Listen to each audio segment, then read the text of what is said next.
Your itinerary is being recalculated. Your destination is 1.5 miles away. Come take a ride with us. Yeah. What you know about top down in the Mustang? Going about $150 on the highway in the fast lane. Shabbat Shalom, family. It's your brother Solemn Prophet here with Professor S. And we also have Sister Cindy, Sister Tess, and a couple of other people should be tuning in with us as we go throughout the show. This is Shabbat Talk. We apologize. It is a day late. However, things happen, and all praises to the Most High. We're here, and we're going to go over some information, some much needed information. And yeah. So, Professor S, you're up, brother. Yeah, Shabbat Shalom. It's going to be a really good talk this week. We're continuing on with our talk on Galatians. We're in chapter 3, and this one right here, we'll see how it goes, but we're probably going to end up breaking this chapter into 2 or 3 weeks, because there's just so much information in here to unpack that we probably would not be able to do it justice in just a single session. So we're going to split this one up probably 2 or 3 weeks. Absolutely. So, and what I mean by that, I don't mean going from verse 1 all the way to the last verse in the chapter. I mean the breakdown, like everything, right? So we may get to, depending on the topic or the specific focus of the lesson, we might get through all the verses, but that may give you one understanding of just one facet of what Paul is describing. Mm-hmm. And then we may attack it from a different direction to give the full picture, right? All the puzzle pieces will fit together and you'll have a full understanding of what's going on. So don't just think that if you tune in and we're on verse 18 and you're like, oh, they said they weren't going to finish it, they're on verse 18 already. You know what I mean? No. Don't think of it like that. Think of it as a full spectrum of understanding, not just the literal, we're going to read every single verse in the chapter. We're going to read every single verse, but we're probably going to read every single verse, more than once, okay? Because it's about getting the full understanding of it. So, with that being said, just to bring to your remembrance, okay, the blueprint that I gave out a couple days ago, a couple Shabbats ago, when you're reading Paul, okay, number 1, always substitute sin for its biblical definition. The biblical definition of sin is to transgress the law, a transgression of the law, and that is given to us from 1 John chapter 3 and verse 4. Number 2, always substitute the law for its proper context. Paul isn't always talking about the law of Moses or the law of the Most High or the Torah. Sometimes he's talking about the law of sin. Sometimes he's talking about the law of the land. Sometimes he's talking about the Jewish traditions that were taught by the various teachers of the law, Pharisees, Sadducees, elders, etc. And then sometimes he may be talking about a law from a different facet.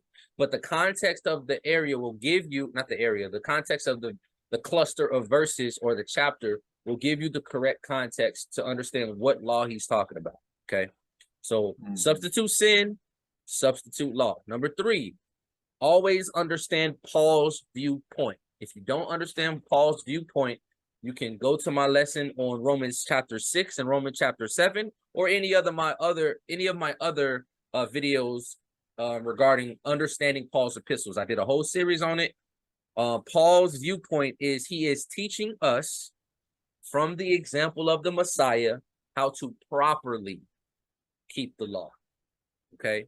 The Messiah himself said that he didn't come to abolish the law. He came to fulfill the law. And the word fulfill there, when you look into the translation, it's literally to show us how to keep the law as it should be. Not to do away with it, not to complete it, not to, when he shows us how to properly keep the law, it is a form of completion, but not in a way of stopping it, not in a way of the law is no longer valid. The law is done away with. The law is a thing of the past. We are not, this law is this tangible, literal, physical thing, and we're now operating in the spirit through Messiah. None of that. He's teaching us how to properly keep the law, and he's giving us clues. Paul is like Sherlock Holmes. He's the detective. There's a lot of different people. Some of them were very, very astute in the law. Some of them were very, very astute in some of the Messiah's teachings. Paul was the one that connected the dots and put it all together for us, right? So he was the one who had that inner understanding of the truth behind the Messiah's parables and the truth behind the Messiah's entire ministry, right? And he took that knowledge and he said it in such a way that would confuse the hell out of you, but it would benefit the Gentiles, okay? And that was Paul's ministry. So that's Paul's viewpoint. He's coming from a law follower, not a lawless trying to do away with the law, okay? That's number 3. Number 4, ask the question, what does Paul mean, okay? Whenever you read something, it might read a certain way, okay? And we're in Galatians chapter 3 today, and this entire chapter reads a certain way at first glance. So this number 4, ask the question, is going to be very, very relevant, especially today. But make sure you read it. Ask the question, what does Paul truly mean when we read through his epistles? Understand, like I said in verse 3, understanding Paul's viewpoint. Paul cannot say he's for the law here and then say he's against the law here. He cannot contradict himself. So if you're reading something that seems to contradict itself in regards of Paul's epistles, or you read something that it seems as if he's talking against the law, ask that question, use your context clues, reference the various passages that Paul is quoting from, and understand the full picture and the full scope before coming to a determination, okay? Understand and ask that question, number 4. So number 5 is always, always, always, always revert back, okay? Keep this in the back of your mind. Revert back to Ecclesiastes, I believe it's 13, chapter 13. It might be verse 11, where it says that the whole duty, let's get to the conclusion of the whole matter, right? The whole matter. So everything, all things. Yeah, the entire matter. I mean, that's how to simplify it into the most basic, fundamental aspect of anything. Absolutely. Right? So get to the conclusion of the whole matter. Love the Most High and keep his commandments, for this is the whole duty of man. I'm paraphrasing, but that's for the most part the gist of what it says, okay? Keep that in the back of your mind, that we should always, as the duty of our mankind, thank you, brother. We should always love the Most High and keep his commandments. So if we are to love the Most High and keep his commandments, that means Paul is supposed to love the Most High and keep his commandments. And the person whom he is pointing to, because Paul is always pointing to the Messiah. The Messiah also falls into that category. He is supposed to love the Most High and keep his commandments. Once you understand that those 3 facets, okay, are at work perpetually, always, then it's easier to understand Paul's point of view. And then it's thus easier to understand the true, you know what I'm saying? The true definition of sin and what everything, and it just brings the full thing to fulfillment. And it makes it that much easier to actually break down and digest what Paul's epistles are. Remember, his epistles at face value are very difficult to understand for some people, okay? Yeah, and I would say most. That's what Peter says too. Correct. So, Absolutely. It's not like we're just saying, we're not just saying that. That's what Peter says as well. I believe that's 2 Peter, yeah, chapter 3, verses 13 through 17. Yeah. Okay. 15 is like the main. Yeah, 15 is the main one, but it starts at 13. 13 through where it 17. says, the same as our beloved brother Paul, whom wrote to you concerning these same things. Some of these things which are to be understood. Interestingly enough, that epistle from Peter was written to the Galatians, who this is also written to, and who Galatians. You know what? Thank you for making that point. I appreciate that. So now you guys get the benefit You get the benefit of going to that exact scripture. Hold on. Pull it up real quick. And that'll set the tone for this chapter 3, bro. I'm telling you, chapter 3. Whoa. 2 Peter 3. Let's just do I'm gonna just do chapter 3. I believe it's chapter 13 through 17, but we're just gonna go to the whole thing. Hold on one second. These ads be blocking. Okay, there we go. Wherefore below you something. Yeah, it might be chapter 4 or 5. Oh, it's right here. Oh, is it? Yeah, it just starting with 15. Oh, there we go. Okay. Right. So it starts at 15. Okay. So I'm starting at verse 14. All right. So it says, wherefore, beloved, seeing that ye look for such things, be diligent that ye may be found of him in peace, without spot and blameless. And account that the long suffering of our Adonai is salvation. Even, here we go, as our beloved brother Paul, also according to the wisdom given unto him, have written to you. So he's mentioning Paul by name, okay? And specifically talking to the people who he sent Galatians to. Correct. So the same people whom we're talking about today, because we're reading Galatians chapter 3, is the same people Peter is talking to right now in this epistle. Okay. Verse 16. As also in all his epistles, not some of his epistles, all of his epistles, speaking in them. So the language that he's using, the writing style that he's using, right? In them of these things, in which are some things hard to be understood. Now, sometimes people read this and they say, well, see, you guys try to make it seem like everything Paul wrote was real hard to understand. It says some things. Listen, if you read Paul, there are some things he says in his epistles that are plain.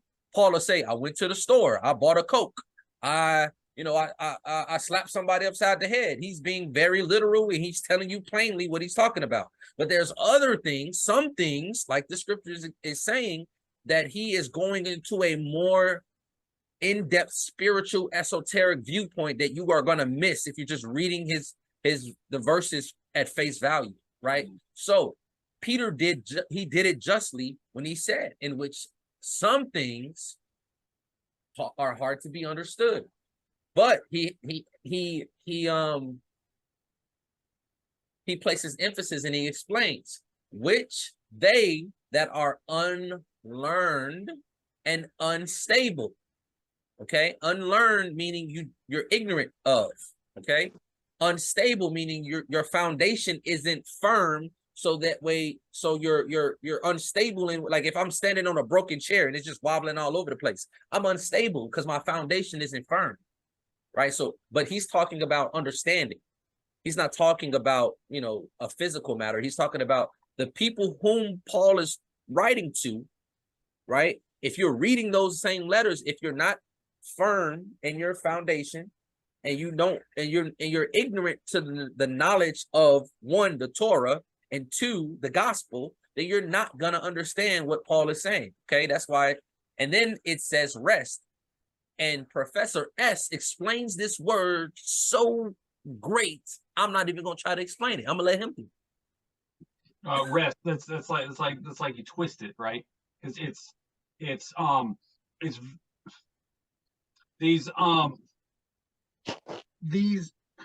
the things that Paul says, right? They're very deep, right? Very, very deep, full of multiple layers, right? And if you just look at on the surface what it says, then it gets twisted, right? It gets twisted and mangled up. And when it gets into your mind, you don't actually, you're not seeing the full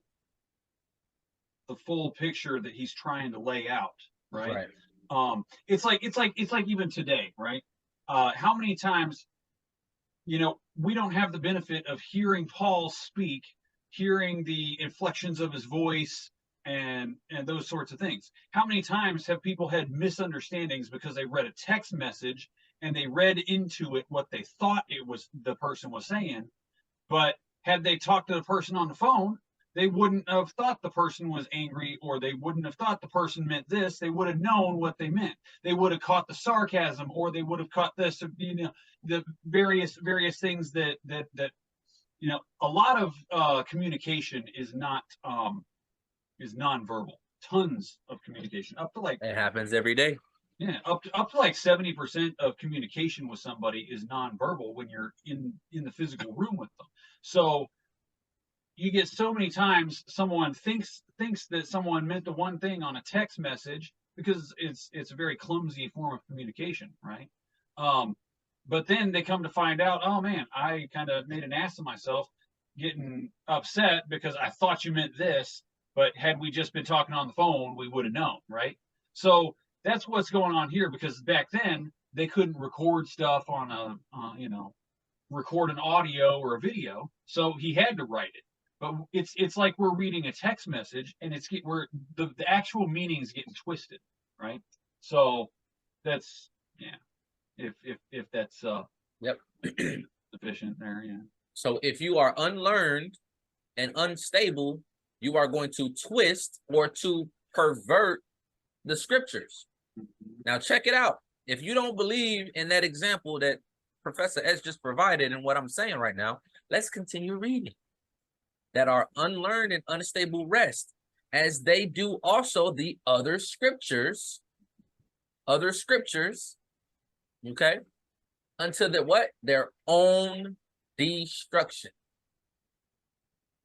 But what does he do? He says, ye therefore, beloved, seeing ye know these things before, beware lest ye also, being led away with the error of the wicked, fall from your own steadfastness. So he's saying, be careful, because you might do the same thing. If you are unlearned and unstable, you will twist or pervert Paul's epistles, like you might have done if you were ignorant, if you were unstable and unlearned with the other scriptures, right? And if you look up the word for wicked there in verse 17, the word for wicked actually means lawlessness. So when it says the error of, that's a poor translation in the King James. The actual word means lawlessness. So he's saying you're going to end up being led away with the error of Torah-lessness. Right? Remember what the definition of sin is. That was number 1 on our blueprint, right? But then finally, what he does is he ends it with this. But grow in what? Grace. We're going to see that mentioned in Galatians chapter 3. And in what? The knowledge of the Messiah. Okay? To him be esteemed both now and forever. Amen. So that's how they close it. Amen. Amen. Now, check it out. People will read this and they'll just ignore this word. Or they'll just assume that knowledge means, okay, you just need to know the Messiah. Knowledge means, in order to obtain knowledge, you have to study. You have to be instructed. You have to be taught. You have to absorb the information. Wisdom can come from experience. Like you make a mistake. If I touch a hot plate and I burn my hand, I know from that point forward that I'm not supposed to touch a hot plate again, right? So if somebody's getting ready to touch that hot plate and I'll be like, listen, brother, you don't want to do that. It'll burn your hand, blah, blah, blah, blah. They stop it and they go, oh, wow, man, brother, you got some wisdom on you. That's wisdom. Knowledge, though, it takes time. You have to study, right? You have to be under some type of instruction or teacher. You have to be a vessel to receive the information. That's what knowledge is. So to have knowledge of the Messiah, guess what? You got to study the Messiah. You just can't say I'm a believer in the Messiah, so I have knowledge of the Messiah. No, you have to study him. When you study him, you realize not only did he not, teach against the law, but he was instructing us how to properly do it. That was the blueprint he led. That was the example he set, and that's what we're actually supposed to follow. And that's what Paul did. Peter did.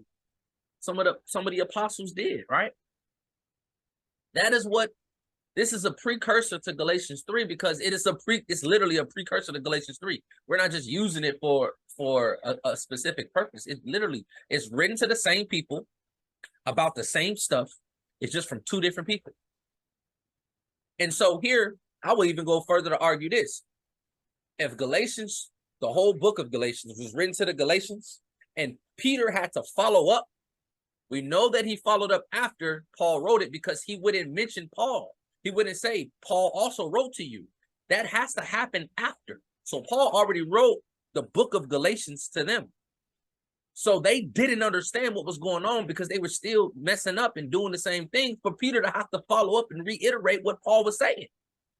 So if he was probably, it seems to me anyways, that Peter here is trying to clear up the misunderstanding that they might have received from Paul. Like, because like he says, Paul's hard to understand.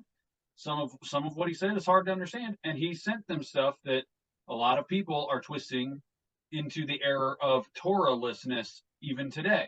So it seems like Peter was trying to clear up the misunderstanding and saying, now, we know this, Man, we can close the book right now and just close this. You don't even got to open up Galatians, right? No, but that's like if I wrote to you guys a letter and you were trying to read the letter and it was a little vague here. It was a little abstract. It seemed very cryptic, right? But then Professor S writes you a letter and he's like, listen, I understand solemn prophet, Brother Akeem. I know he was he writes a certain way, right? He does things. It's okay. Let me explain it. Let me give it to you in a more digestible way, right? In a more understanding way. So now he's trying to help guide y'all, like, okay, what solemn prophet said first was right, but we didn't fully get it, but we get it now. If that makes any sense. That was Peter's intent with this. Okay. So with that being said, this first portion, we might end up having to do 2 or 3, to be honest. This first portion, we're going to go over this article from another brother who did a very thorough breakdown of Galatians chapter 3. I give this brother kudos because of how thorough he was, and I really respect scholarship. That's just one of my things. But I have to, here on Shabbat Talk, we tell you up front, we don't like let you wait to the end of the video and then we give you our understanding. We don't disagree with the brother, but we just, and me and Professor S have had multiple conversations backstage and on the phone about the article itself. It's not that we disagree with it. We do agree with it. It's just that we agree that the brother, he is specifically focusing on one area and aspect of Galatians chapter 3 and not really looking at the full picture, right? So he's focusing on one area and aspect. When we start to go through the beginning of it, it's gonna read a certain way. You're gonna probably be like, okay, let's go. And then he just never delivers on what he sets, how he sets up the setting. Yeah, he set the stage perfectly. And yes, he did.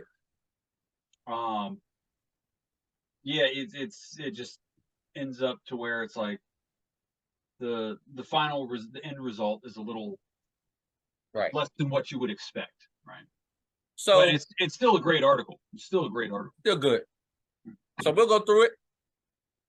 Obviously, we're gonna stop here and there, give our commentary, add our own commentary on it, and then we'll we'll keep it moving, and then we'll break Galatians 3 down from various aspects and continue it going on. So let me get to it.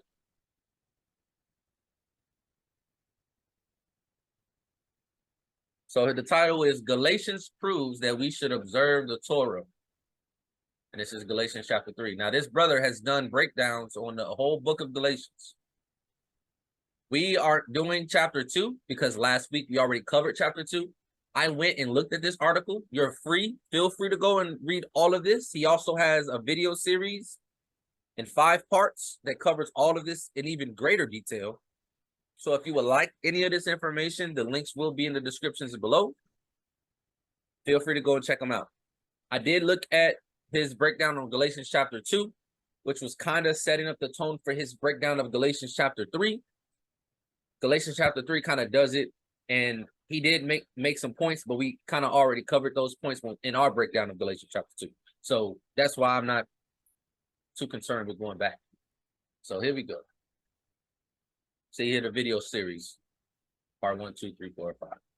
Remember the blueprint now. Remember the blueprint. I almost, you know what I'm gonna do? When I go back and edit this, I'm gonna have that blueprint and I'm gonna put it down in like the small corner. So keep keep you guys remembering as we read this.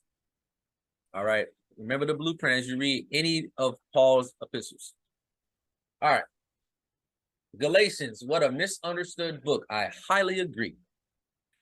Often, one of the first things Christians will say when we tell them the law has not been abolished is, you need to read the book of Galatians. I've been told that I don't know how many times. I don't know how many conversations I've had about the law, and the first book that they shoot to me is either Galatians or Romans or Ephesians. I understand. In spite of the multitude of scriptures in the New Testament, which demonstrate we should keep the Most High's laws, many understand Paul's letter to the Galatians to state otherwise. In reality, there is not a single verse in the book of Galatians or anywhere in the scripture that would tell us that the law has been abolished. Rather, much to the contrary, the book of Galatians actually proves that while we are not saved by our observance of the Torah, the Hebrew word translated law all throughout the scriptures, true believers will make a sincere effort to walk in its precepts. In this study, we will go through each of the verses in Galatians chapter 2 through chapter 5, which contain these key verses speaking of the Most High's Torah or law and in its place on our life. It is the words in these chapters that are most frequently understood as abolishing the law. Thus, we will examine them to see if Paul is really making any claim that the law is now abolished and not to be heeded. Almost all of the Christian world regards Paul's letters to the Galatians as proof that we need not concern ourselves with keeping the Most High's law. This is a major mistake and must be addressed thoroughly. It is often more difficult for a person to unlearn error than to learn truth. And I agree with that as well. For this reason, the studies into this book of Galatians is longer than most. If you feel that I'm in error in this study, feel free to contact me. I'm only interested in the truth. I might even contact this brother, just, ask him a couple questions. Not that I feel as though he's in error. I just think that he's has a little tunnel vision when it comes to this. But, that's neither here nor there. Like, after reading that part. I wouldn't even say that it's necessarily, it's just, it could have been a much broader study. Correct. It still turned out to be great, but it could have been a lot broader. Yeah, I agree. After I read this first part, I was hyped. Yeah. I was hyped. But I'm going to be honest.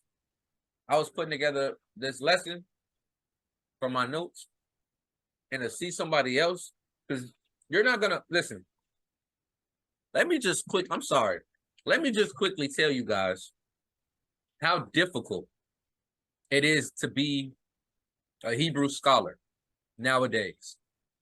Understand something. You got to work 3 to 4 times as hard to get the information. Everything, all of these references that you find, all of the sources, all of the websites, if you go to Google, if you go to these various websites, the books that you purchase, they're either going to be written from a Christian perspective or a Jewish perspective or a non-religious perspective, meaning you're just getting like historical records and documents.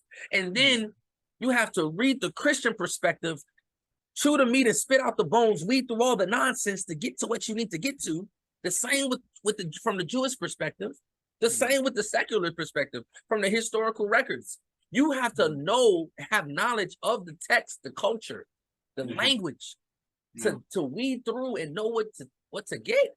Yeah, I mean, to make an analogy of it, let's say you had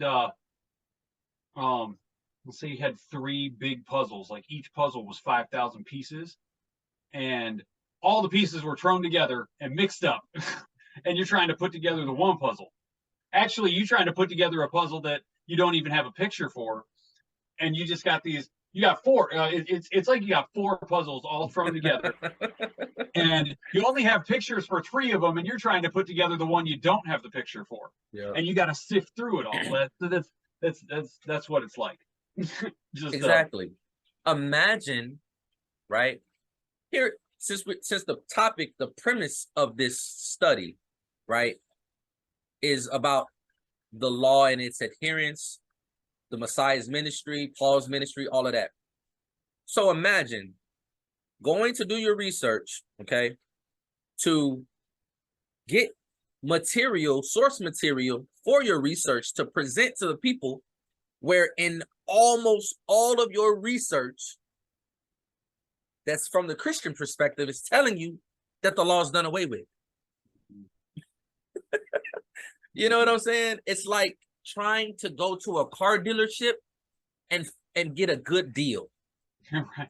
And then you got if even if you're getting it from a messianic Torah observant believers in Messiah, they're still, most of them are just like, oh, we just throw Paul out because how can we make sense of it? You know what I'm saying?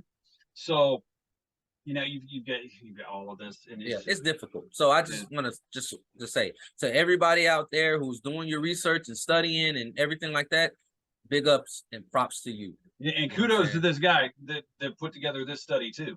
Absolutely. Seriously, because he's done something that not many people are doing. You know? Yeah. So yeah. All right. So Galatians chapter 3. He's basically just saying, if you don't understand it, go back and read his breakdown on chapter 2. All right.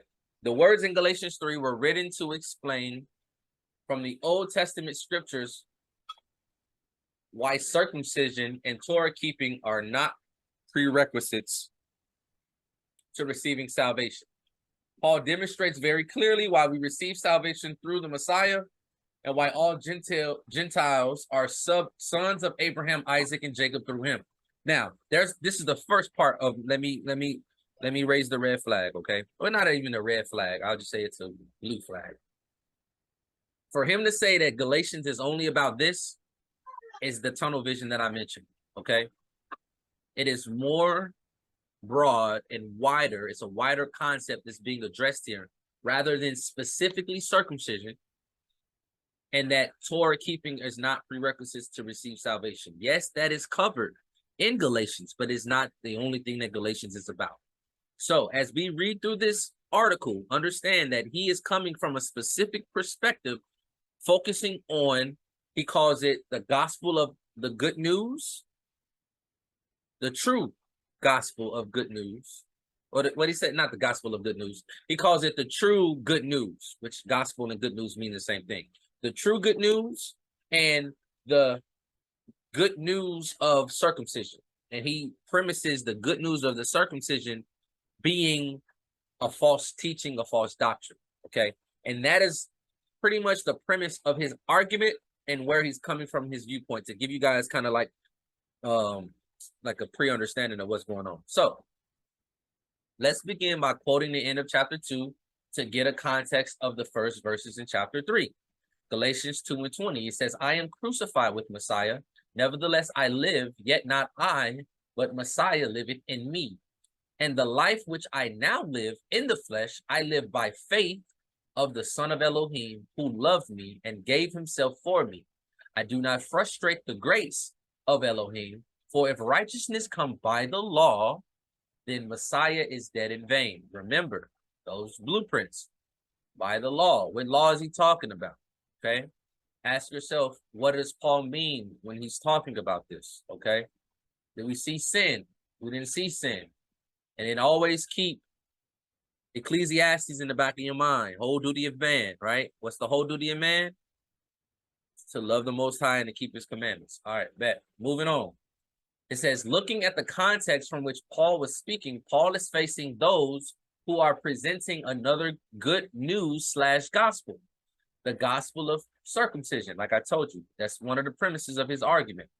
The Gentiles were not accepted by those who were of the circumcision because they believed that even though the Gentiles received the Messiah, that was not good enough. They believed that the Gentiles were not sons of Abraham and that they were not saved until they were first circumcised and kept the Torah.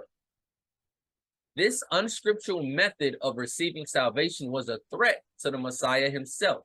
It was so dangerous that Paul said in the beginning of his letter, and he's quoting Galatians 1:8-9 right now, but though we or an angel from heaven preach any other gospel, good news, unto you than that which we have preached unto you, let him be accursed. As we said before, so say I now again, if any man preach any other gospel unto you than the one that ye have received, let him be accursed. Okay, so he's basing his premise upon the same thing, right?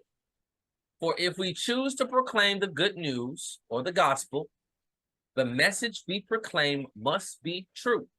Otherwise, we are building a foundation on falsehood. The Messiah is the way, the truth, and the life. The good news of the circumcision was a threat to being able to reach the rest of the world with salvation. Okay, obviously, form your own opinion. Read this article for yourself if you like and formulate your own conclusion. However, I'm going to share my understanding as well as we go through this.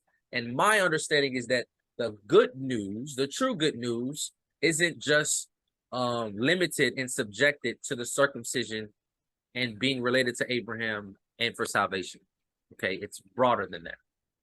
So he says, all throughout the scriptures, including the Old Testament, it is always the hearts of men that the Most High is most concerned about. Okay, suppose there was a Gentile that lived 200 years before Messiah who came to the conviction that the Most High was the true Elohim and he repented of his ways. Then, as he learned more about the Most High's commandments, he began to make a sincere effort to walk in them. Okay, this being the case, at which point would such a man be received by the Most High? Would it be after he observed 5 commandments, or would it be after he observed 10? Or might it be the observance of 613 commandments were necessary for him to achieve salvation? The truth is, the Most High knows the hearts of all men and can meet them where they are. This has always been true. I do not disagree. I wholeheartedly agree with this statement here, okay? Ezekiel 33:12, it says, therefore, thou son of man, say unto the children of thy people, the righteousness of the righteous shall not deliver him in the day of his transgression. As for the wickedness of the wicked, he shall not fall thereby in the day that he turneth from his wickedness, neither shall the righteous be able to live for his righteousness in the day that he sinneth. So, the good news of the circumcision was not based on a correct understanding of how the Most High deals with mankind. It wasn't true in Paul's day, and it was never true at any point in history. The Most High sees the hearts of all men.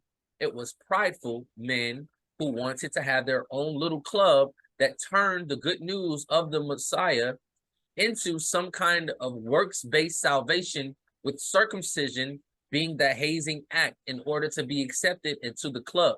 This was a perversion of what the Most High intended his plan of salvation to be and what he intended circumcision to be. Again, he's focusing on circumcision, but he's not wrong.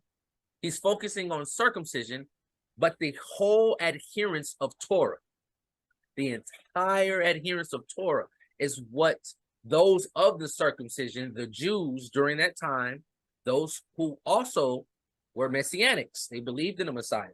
So after the Messiah had did his thing, they were believers in Messiah, but they were still subject to some of that old, you know how people say they old fashioned and they set in their ways, right? When we talk about some of the older generation, right? Ain't no changing them. You just gotta love them and accept them for who they are, or not deal with them altogether. It's kind of like that, right? Even though the Messiah came and went and they were believers in the Messiah. A lot of them were still scribes, Pharisees, teachers of the law, and they still held on to those traditions. Clinging on to the traditions of the elders. Yes. And the teachings of men. Yep. Absolutely. And so it's kind of like you are completely asleep being a Pharisee, you know, a teacher of the law, and you were exactly the wicked individual that the Messiah was addressing and dealing with.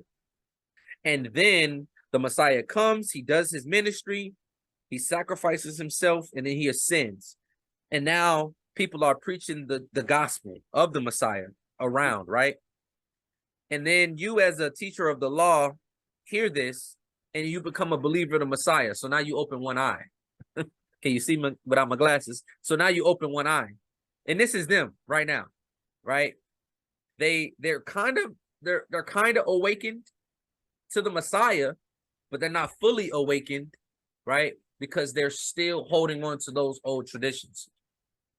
And so that is an overarching problem. And what he's addressing, he's specifically focusing on circumcision, but I would argue that it's a more broader subject than just circumcision, because they wanted them to be circumcised. They wanted the new Gentile non-Israelites to be circumcised and to keep the whole law. But as I said in other videos, you have to crawl before you walk. They weren't raised in Torah, so they don't know Torah. So in order for them to learn the Torah, you got to start them off with the basics. Then they will get more understanding, and then they'll be able to keep more and more and more of it until they are able to keep the whole thing. Okay, it's like training wheels. It's essentially here, what they were doing was they were putting the cart before the horse, right? You don't, you get the belief and the faith, right? And then that's what drives you to study the law and learn how you're supposed to express that faith, rather than trying to express the faith, but trying to keep the law in order to say, oh yeah, well, see, here's I'm doing this, in order to have this. So it's like the cart before the horse. You want the horse pulling the cart, right? So you want the faith pulling you along, leading you to follow the Torah, right? Facts. You don't follow the Torah and then gain faith from it, right? Right. Here's a quick analogy for you. You follow the Torah because you have faith. You don't have faith because you follow the Torah. Facts. And faith wrought with the works of keeping the Torah together is what you get, right? That's what salvation is, okay? Not one or the other. Yep. James says both of them by themselves, acting alone, are dead and in vain. Yeah, either one of them. And essentially Paul's saying the same thing. It's just that Paul wrote it in a kind of confusing way. In a weird way. But listen, Paul is the apostle to the Gentiles. So he has to talk about things that are prevalent to the Gentiles. He's not going to constantly harp on Torah, law, because that's what the Jews were doing. They were already taking the Torah and just shoving it down their throats. Paul was trying to come to them where they were, meet them where they were, which wasn't the foundation of the Torah, because they didn't know the Torah. But he was trying to impose that driving factor that Professor S just said of faith, so that they can receive the Holy Spirit and be enlightened to then start to keep the Torah. But you gotta, because even in and of ourselves, we cannot keep it. In our own power, we can only keep it through the Holy Spirit. So facts. So you got to get that part down before you can build on it. But an analogy to help you understand something, right? We all seen a car. We all know how they work. They drive. They get you driven from point A to point B, right? So imagine if you was building a car from scratch, right? But you were more concerned with how the car looked. So you built the chassis, the frame, right? The outer parts. And then you started to put the bumpers, the doors, the hood, everything on it, and you made the car look immaculate. It was fire, right? It ain't got no engine. It ain't got no transmission. You know what I'm saying? It don't have no inner workings. It just looks good. You can take it, put it on a showroom, and just, you know, show it off, right? But it's not functional. The purpose of a car is for transportation. If it cannot drive, it is worthless. Okay? So, the Torah by itself is that nice car that you made without an engine, without a transmission. Your faith and obedience, your faith and belief in the Most High, in the Messiah, is the engine that makes the car go. Yep. Because a car that has an engine and a transmission and it's functional, it don't matter if the outside is rusted. It don't matter if it got dents, if it got bullet holes. It don't matter how bad it look on the outside. It'll still get you from point A to point B. Those are my peoples who'd come from the hood and seen the kind of cars we'd have been driving. You know what I'm saying? My first car was a 96 Cadillac DeVille with no heat and no AC. In the winter, I had to cut a little hole in the windshield with my ice scraper and drive looking through the one little box about that big. That is our hoopties. Facts. That's what I'm talking about, sis. You know what I'm saying? So we understand, like, you know, if you are blessed enough to have a nice looking car, all praises to the Most High. But if not, as long as you get something that gets you from point A to point B, that's what matters. And so it's not how the car looks that matters. It's the inside. And that's what Paul's talking about. Have faith, have belief, have that engine and that transmission. Make sure your car can run. Yeah, you don't want to be putting the engine of a little crotch rocket or something in there. You know, you need to have an engine that's able to pull it. You know what I'm saying? Facts. And then you can worry about making it look nice on the outside, right? So that engine is what got you. Faith and grace and belief, that's for the Gentiles now, right? Because that's all they had. Remember when Peter met with Cornelius, the Holy Spirit came down on Peter and Cornelius and everybody that was there, which was Jew and Gentile. So the Most High wasn't concerned with who was keeping the law and who wasn't keeping the law in that instance. He gave his Holy Spirit to everybody. So that let the disciples know. And he's gonna cover that, and we're gonna see the scripture. Peter addresses that, right? So if the important thing for the Gentiles were to have faith and belief, that was their driving factor. That was their engine and transmission to get them to drive. And then once they're driving, then they can focus on the outer workings of the car, which is the various aspects of the Torah to get one full, complete vehicle, if that makes sense. All right. Yeah, brilliant analogy, man. I appreciate you. That was the Most High, because I didn't have that. That wasn't in. I didn't have that plan. That wasn't in the clip. You didn't even have that scripted? No, that was not scripted. That was off the hip. That was off the Holy Spirit hip. Oh, that's great. That's great. All right, so so the good news of the circumcision was not baked. Oh, I read that already, didn't I? Yeah. Yep. Okay, here we go. For review, he says, let's examine again the characteristics of those who were proclaiming this good news of the circumcision. Now, here's another. This is the second blue flag I said, or it might be the third one by now. This is not just talking about people who was trying to force circumcision on the Gentiles. This does have that in there, but it's also, again, talking about those who is just trying to do the whole overarching Torah and shove it down their throat. There was a rift between the Jews who were of the circumcision, right, and believed in the Messiah, and the Gentiles, right? It was a rift between the two. And in between that rift was the apostles, such as Paul and Peter and the people that was with them, in the middle as a buffer, trying to talk to both sides to reconcile the whole situation. That's what Acts is about. That's what a lot of the epistles is about, right? The Jews was like, y'all need to be circumcised. Y'all need to keep the Torah. If y'all don't do that, XYZ, boom, boom, boom, boom, boom. The Gentiles was like, we don't know the Torah. Why do we got to keep the Torah? You want me to do what to my right? My, you know, Let's go. I mean, really, like, who's going to be like, Facts. if you didn't know the Torah and all that, you're not going to be like, oh yeah, let me perform a surgery on my privates. You know what I'm saying? Yeah.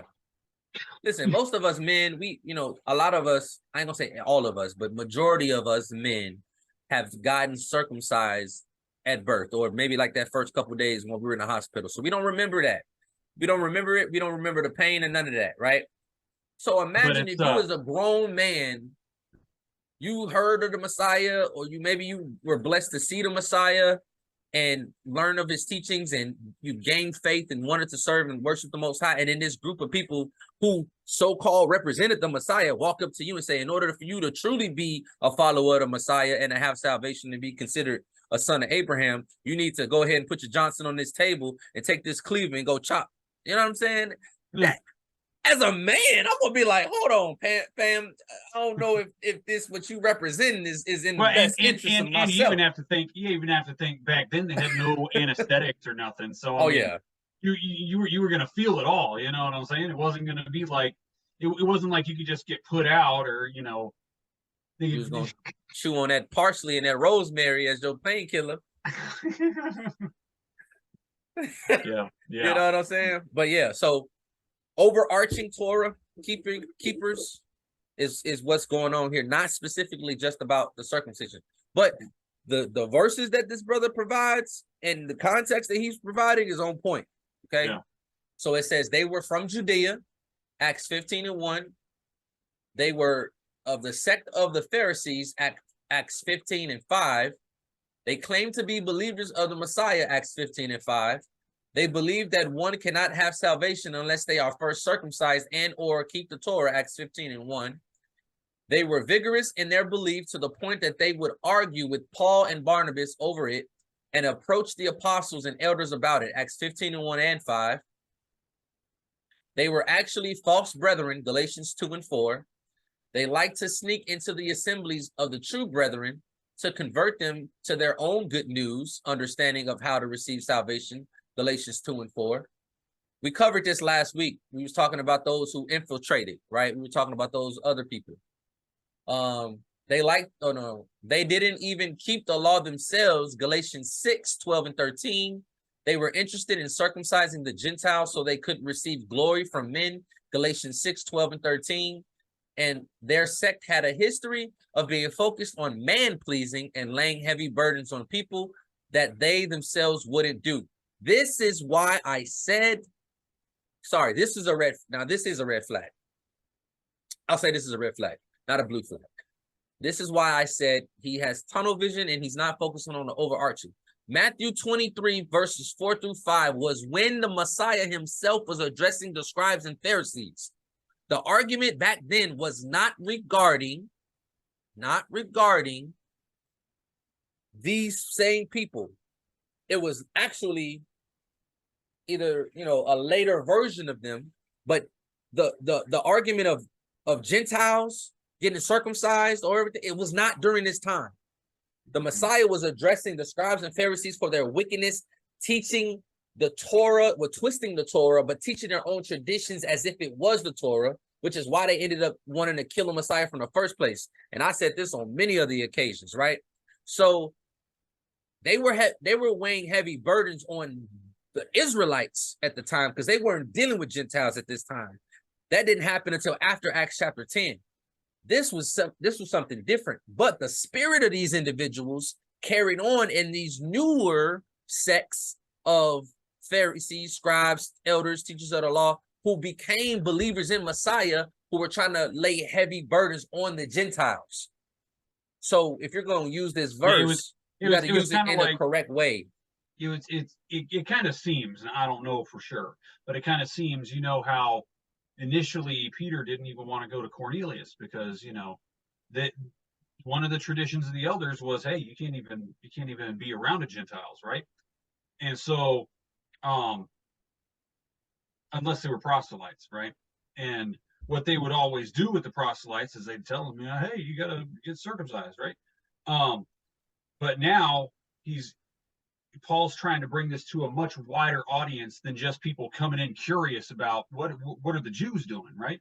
So this isn't just Gentiles to come in and say, I want to learn your ways.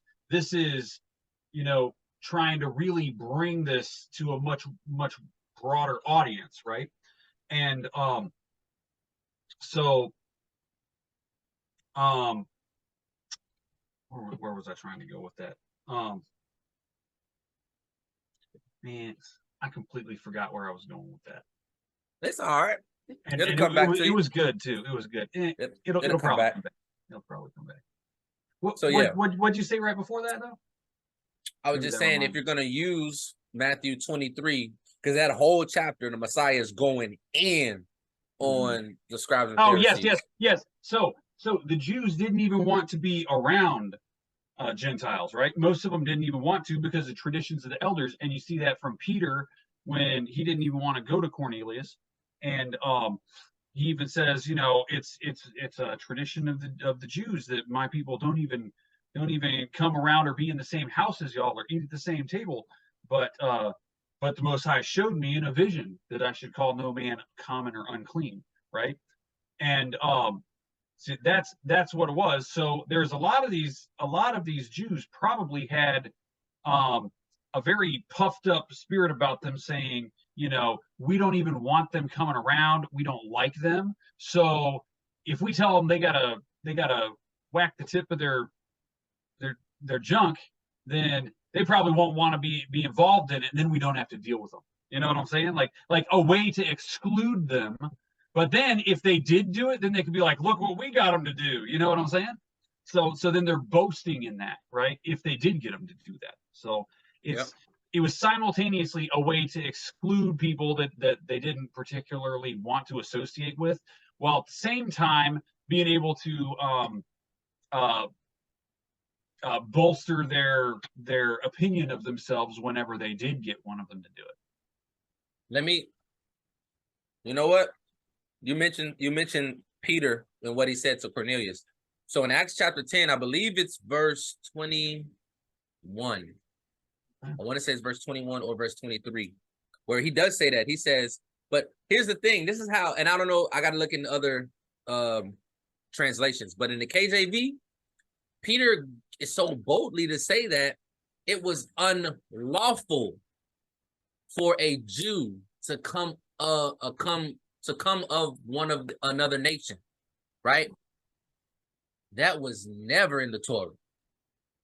In the Torah, the Most High gave specific instructions for the Israelites to kill and to stay away from specific nations, not all non-Israelites, all the ites. I call them the ites, right? And he told them to go in there and kill them and annihilate them and wipe them out. It was specific groups of people whom the Israelites weren't supposed to associate with, not everybody that was a non-Israelite.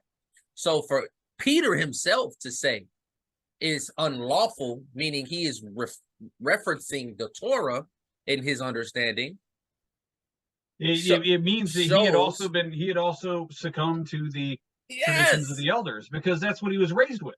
So he's still in the process, even years after Messiah, he's still in the process of unlearning the traditions of the elders.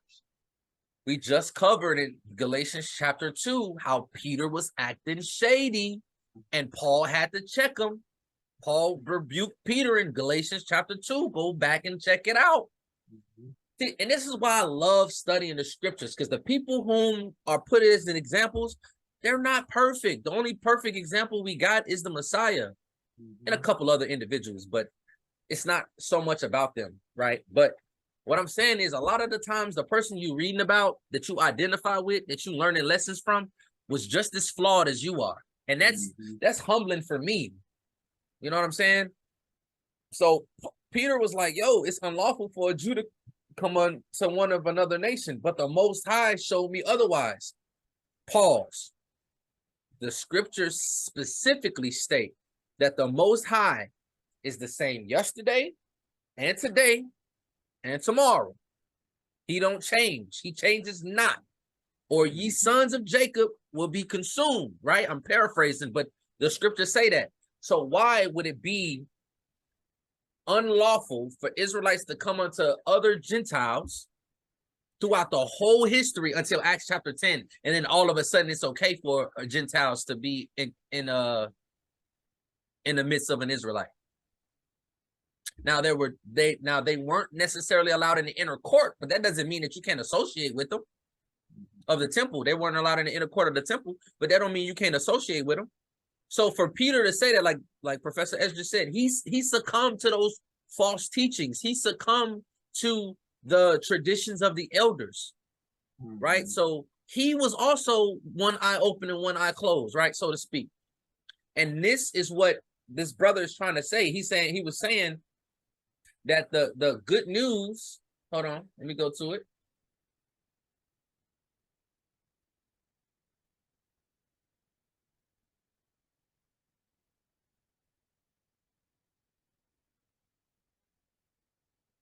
He was saying that this unscriptural method of receiving salvation was a threat to the Messiah himself. Because what did the Messiah establish? Right? So yes, absolutely. But we covered all of that. Let's continue going on. With this in mind, it says let's continue to Galatians 3. So this is the beginning of Galatians. We'd have been on here an hour already, and it's just the beginning, the first verse of Galatians. Yeah. We had to have a good intro to you feel me? That was a hell of an intro. You know what I'm saying? So yeah, we get this will be the Galatians 3 introduction session. So Galatians 3:1. O foolish Galatians, who hath bewitched you that ye should not obey the truth, before whose eyes the Messiah hath been evidently set forth, crucified among you? This only would I learn of you, receive ye the Spirit by the works of the law or by the hearing of faith. Keep in mind them blueprints. I told you about the blueprints 1 through 5, okay? 1 through 5. So this brother says, the Gentiles who turned their lives over to the Most High didn't receive the Holy Spirit because they had been keeping the law. They received the Holy Spirit because they repented and accepted the Messiah. Okay, that's what he says. And like I said earlier, the Holy Spirit came down on Peter as well as Cornelius, right? Not just the Jews. So in my Bible, my personal Bible, I got this note right here for verse 1. And it's making reference to 1 Samuel chapter 15 and verse 23. Okay. And that's when he was talking to the king and calling him wicked, and says that witchcraft, because this is saying who hath bewitched you, and 1 Samuel 15 and 23 connects witchcraft to lawlessness, right? And various things. So it's an interesting connection. It's not a precept because it's not an instruction, but one could maybe use this as a cross-reference between the two. But I personally wrote that down, so you can check it out if you like, but it doesn't change the premise of the study. It just I don't know how I noticed it. I wrote it years ago, but I was like, oh, that's an interesting thing for me to write there. But yeah, well, I mean, rebellion is like it says, if I'm not mistaken, it says rebellion is as the sin of witchcraft, and lawlessness is as idolatry or something like that. If I remember correctly. But rebellion and witchcraft being connected there, and that's rebellion to what, right? When you're rebelling against the Most High, what are you rebelling against really? You're rebelling against following his instructions, his commandments, right? So, because that's the only way you can rebel against the Most High. So when he's talking about who has bewitched you, so who has caused you to rebel against keeping the commandments, that you should not obey the truth. Obey the truth right there. Now, if you go to Psalm 119, like over and over and over again, it says the Torah is the truth, right? So when he says that you should not obey the truth, what truth is he talking about? He's not, you see, this gets twisted, just like Peter says, it gets twisted. Yeah. Just like all the other scriptures. to mean, oh, someone's bewitched you, that you should be, that you think you're supposed to be keeping the Torah. What's wrong with you, right? And it actually means the exact opposite when you cross-reference what the words are actually saying in other areas of the scripture, right? It's actually saying, no, who's taught you to rebel against the Torah, because you're supposed to be obeying the Torah, right? Bless the hearts of the Greek translators who was trying their best to translate the original Hebrew text into Greek text for us to have the understanding. Yeah. Bless their heart. But they didn't always get it right, man. And that's why it's good to look into the translations.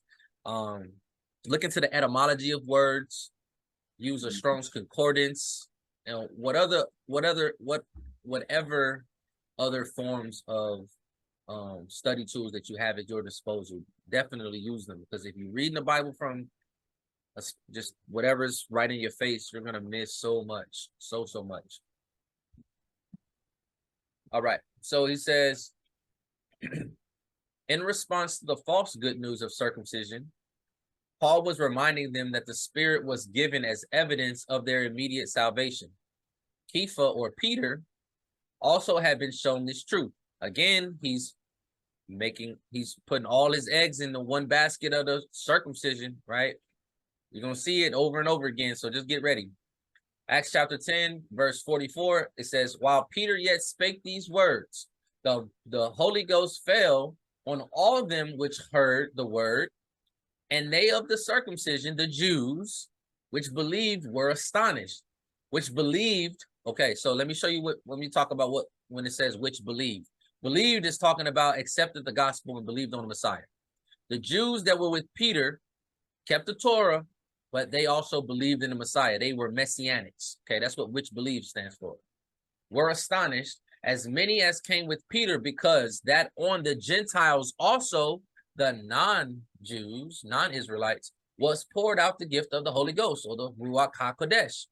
So, the Most High's plan of instant recognition of the Gentiles' salvation was something very difficult for many Jews to accept. Now, this is what I don't understand, because y'all know me and what my background come from. I've been talking about salvation to non-Israelites for the last 3 years, probably 3.5 years, right? No, probably 4 years now. We in 2023. So you already know how I come from the Old Testament. Non-Israelites was already accepted into the congregation if they check certain boxes, right? So to even have this spirit is just a even more evident example and proof that the power and influence of that sect of people teaching these traditions was very influential and powerful amongst the people, because there was whole groups that believed this mess and this nonsense, right? Even before the Messiah's time, during the Messiah's time, and after the Messiah's time, and carrying on to modern day. The whole Jewish religion, to include Talmudism and Kabbalism, okay, is a literal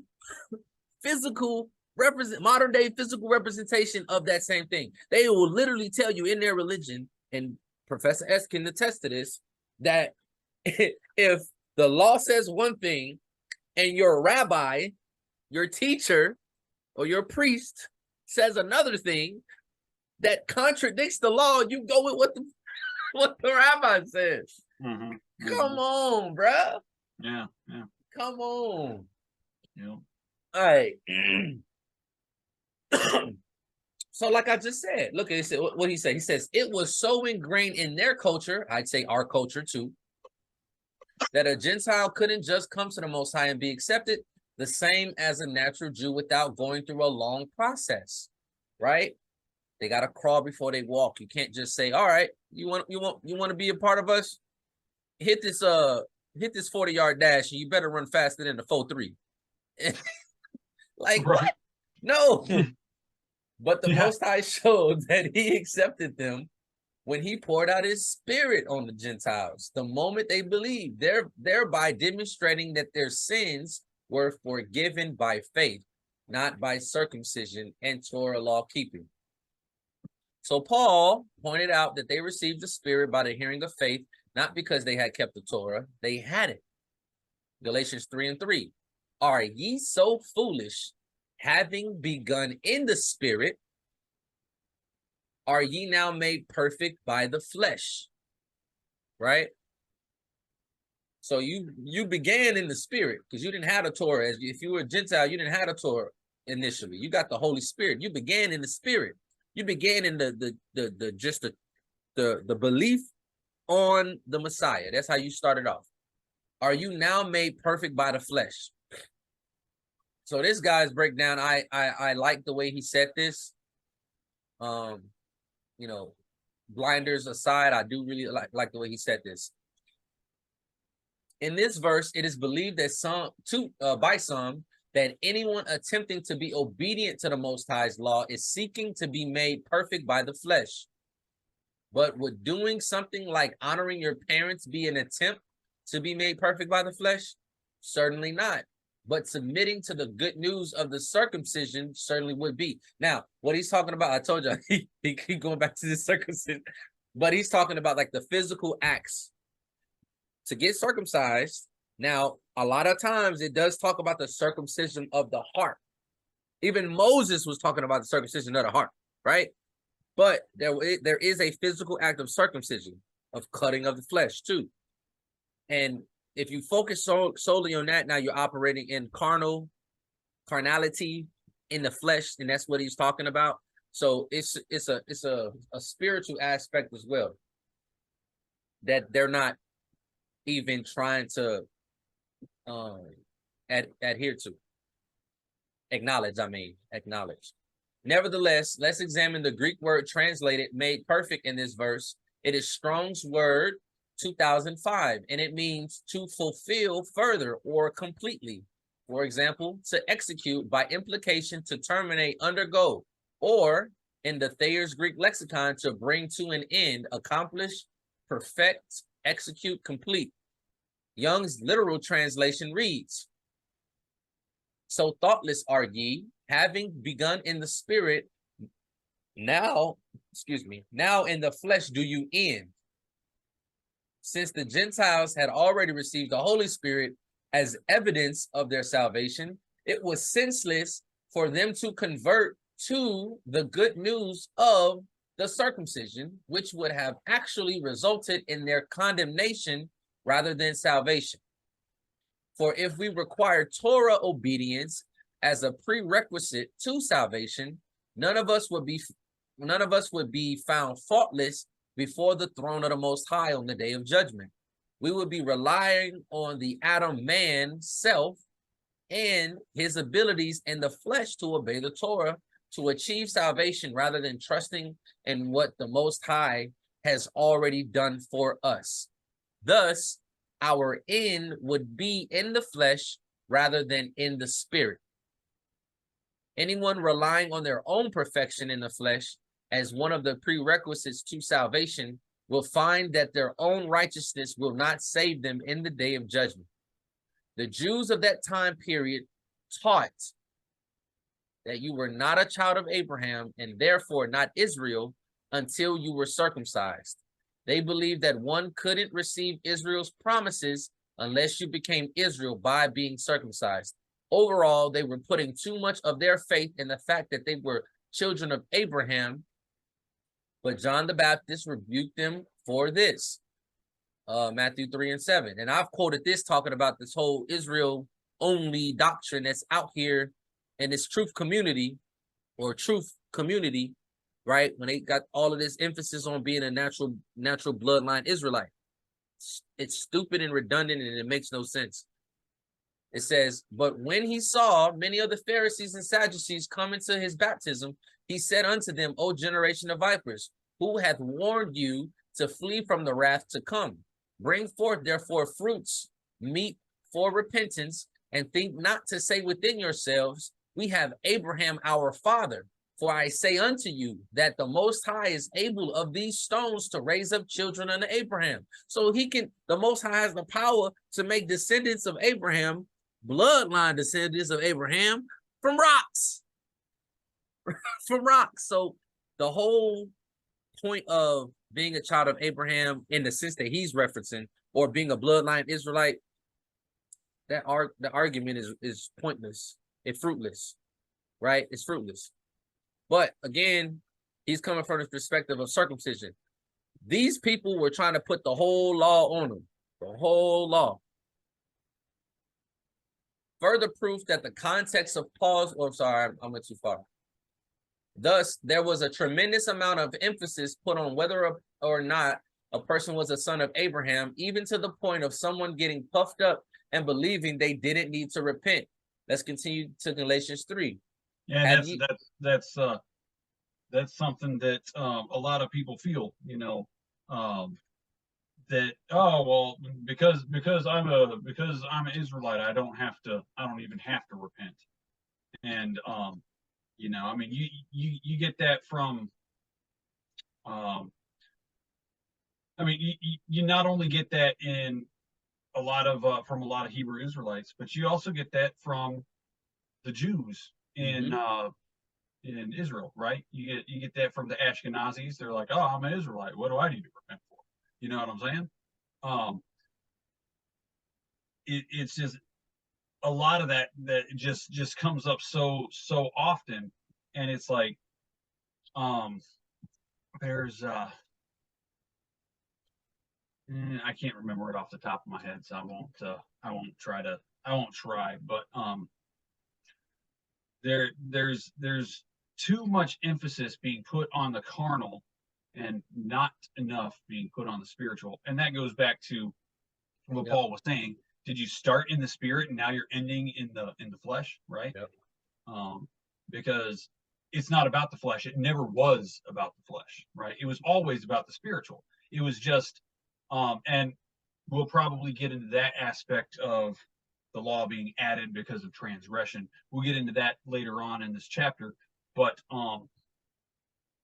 in that aspect, it was never really supposed to be about the flesh. The only reason the law was given in the way it was given is because man was too carnally minded to understand it in the spiritual sense. So it had to be presented in a physical sense that they could then relate.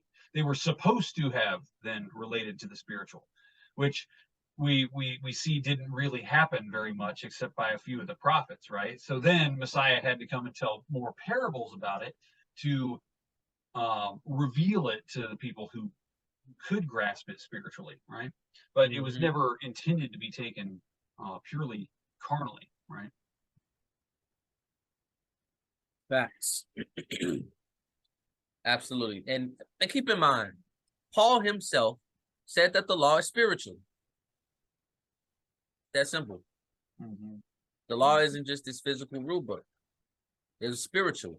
The reason why it's spiritual is because it was added, like you said, added because of our transgressions, but it was as a guide to get us back to that spiritual state of righteousness that we had to begin with.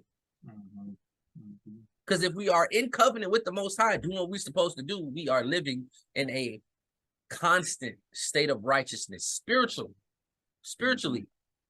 But when we transgress, he has to get us back on track, right? The law was that.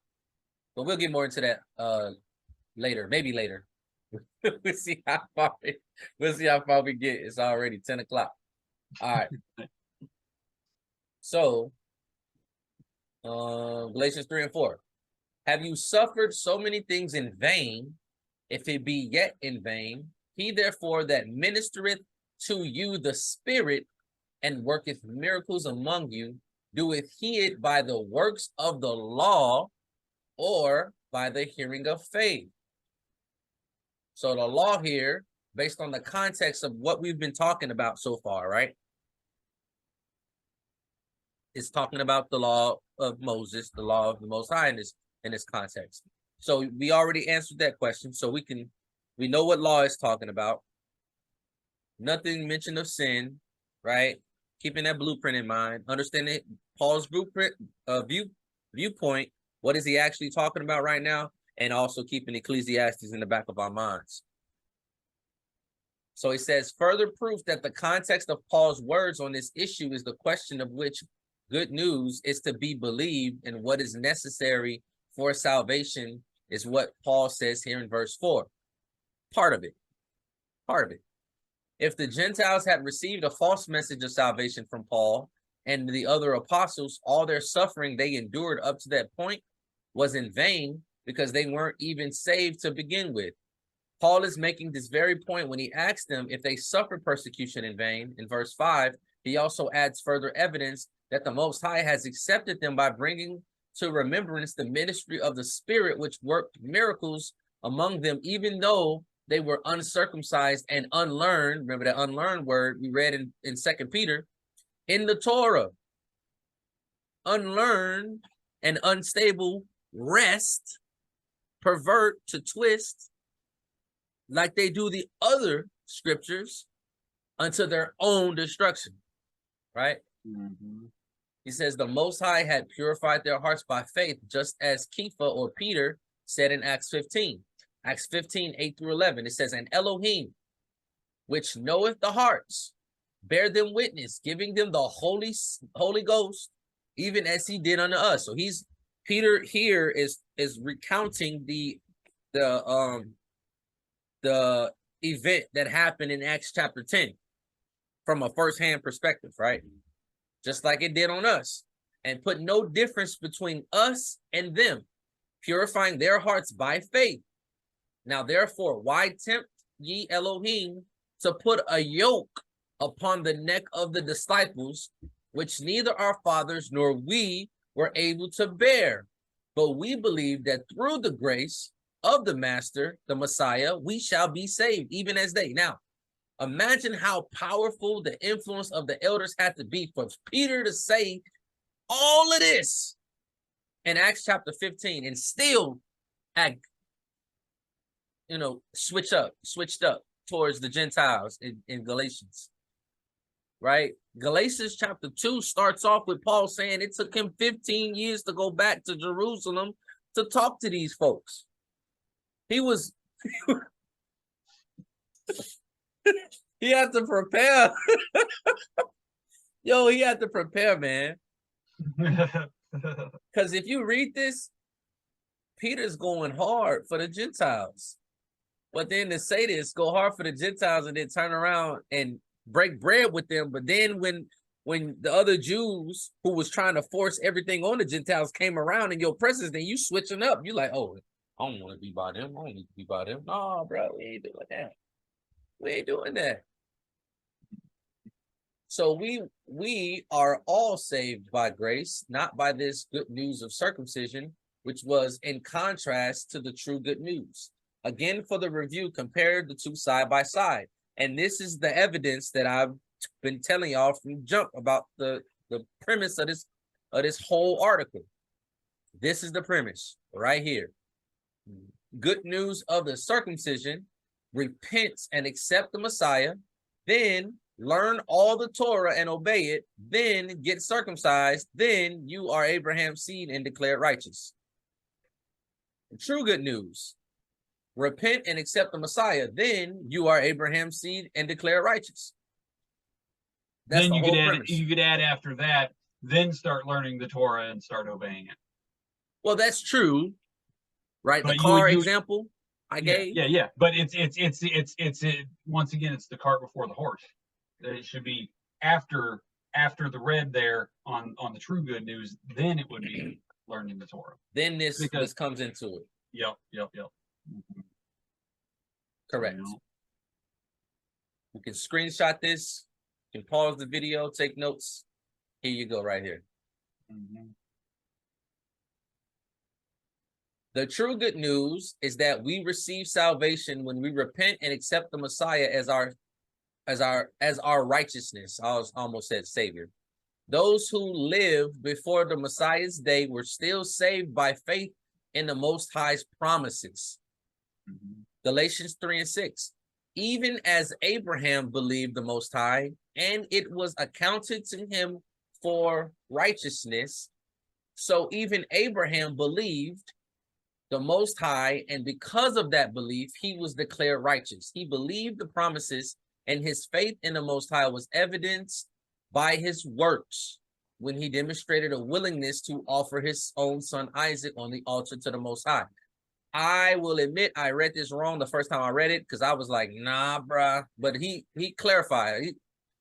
So his faith, Abraham's faith, wrought with evidence by his works when he decided to put his son on the altar. Remember earlier I said faith and works work together, right? That's what it's talking about. And that's what James was saying too, you know, which really, although on the surface it seems like Paul and James are contradicting each other, they're actually complementary. Correct. Because there's got to be a balance, right? There has to be a balance. Because if you put too much emphasis on one, then you don't have the right amount of emphasis on the other, and you're going to start lacking in that one. Correct. Whether it's faith or works, right? Because correct. If someone's saying, "Oh, I'm just gonna keep the Torah and that's good enough," no, it's not. It can't be, because you've already broken it, right? So you have to repent, and keeping the Torah can't make you righteous because you've already broken it, right? So you can't put too much focus on that. Likewise, you can't put so much focus on faith and belief that you're just like, I don't need the Torah, right? It's got to work together, because as James makes the point, that your faith is dead if you don't do the Torah, right? So if you're not at least trying to do it, right? So right. You know, I mean, how much life is dead faith going to get you? You know what I'm saying? Right. Let me ask you. Dead faith isn't going to get you too much eternal life. You know what I mean? Let me ask one of y'all a question.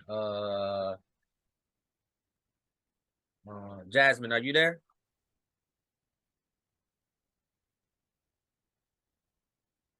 I'm here. Okay, check this out.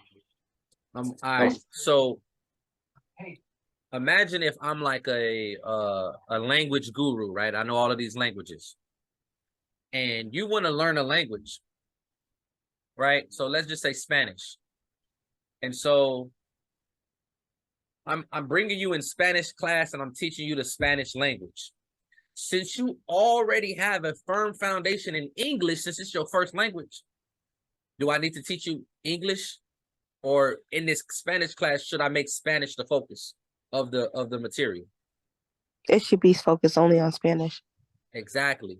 So Paul doesn't have to talk about the Torah or the works aspect when he's giving an example to Abraham, to the Gentiles, because they're already like, well, it's the opposite. They're lacking the Torah. They don't need that. He's giving them what they need. You want to know Spanish, so I'm giving you what you need. You don't need English. You already got that. Right? So, like, if somebody's fluent in Spanish and you're trying to teach them English, you don't need to give them Spanish. They already got Spanish. So the person who's doing the teaching has to be selective based on the audience in which he's dealing with, right? The Gentiles, they didn't have the Torah, but they were going to get the Torah. They had to. There's not a way around it. But why start them on something they're not going to understand right away when you should solidify faith? Once they get that concept and they're like, I believe, because the faith is going to drive them. It's going to drive them to want to learn, and then you can teach them all the Torah you want. And as they learn, they'll become more and more convicted that that's what they need to do. Yeah, absolutely. And I'm gonna give you the example to most. I use a general Hebrew Israelite as an example. Most Hebrew Israelites came from Christianity, and as a Christian, if you told them, "Oh, you got to keep the law, statutes, and commandments," they're like, "What?" Right? But then when you show them in a book, obviously, I don't, but when you show them in a book and you say, "Hey, you're a Hebrew Israelite from Deuteronomy 28, That right there is the spark plug that opens up and ignites this whole vigor to want to learn more about the Most High and keep the law, statutes, and commandments. And then it gets them out of, you know, the Christian perspective to a degree. But they needed that, right? Someone else, you could say, you know, you need to keep the law, statutes, and commandments. And they're like, well, where's that in the Bible? And then if you show them in the Bible, just a book, chapter, verse, they might be like, okay, cool. But not everybody. Most people need that motivation. And a lot of that motivation, it's derived from the love that you have from the Most High, that faith, because love and faith, obedience is wrought from that, right? Obedience comes from that, right? I don't keep the law because, I do keep the law because the Most High said so. But even more so, I keep the law because I love him so much that I want to do what he tells me to do. It's not just because I want to just check a box and keep the law. Like I say all the time, I can help an old lady across the street because the law tells me I need to do so, right? So no harm, no foul. I see a lady walking across the street, she need help, I'm gonna help her. But because I love the Most High, now that love manifests within me, the Christ in me, the Messiah in me, that sister is now, that woman is now a sister. She's my sister. I love her dearly because I love him and I love who he created, right? Now, helping that sister isn't a task that I need to do to uphold the law. That helping that sister is blessing her, is showing how much I love her, showing how much I love the Most High. And it takes on a whole new meaning because the motivation is different, right? Mm-hmm. So if the Gentiles gets that type of motivation for keeping the law, imagine how just utterly, perfect they do it. You know what I mean? Once the motivation is there, they'll do it. But if you like, hey, and they pull out this long scroll and they got all the commandments on that thing, and you like, bro, I don't know if I'm gonna be able to do this, bro. I'm about to just go over here back to Zeus. You know what I'm saying? Like, yeah, I know about that, right? I know about Zeus. You feel me? Like, no. So that's just something to keep in mind. So he quotes Hebrews 11:17-19. It says, by faith, Abraham, when he was tried, offered up Isaac, and he that had received the promises offered up his only begotten son, of whom it was said that in Isaac shall thy seed be called, accounting that Elohim was able to raise him up even from the dead, from whence also he received him in a figure. Now, we covered this in the Akedah lesson, so that's Shabbat. And honestly, Professor S brought it to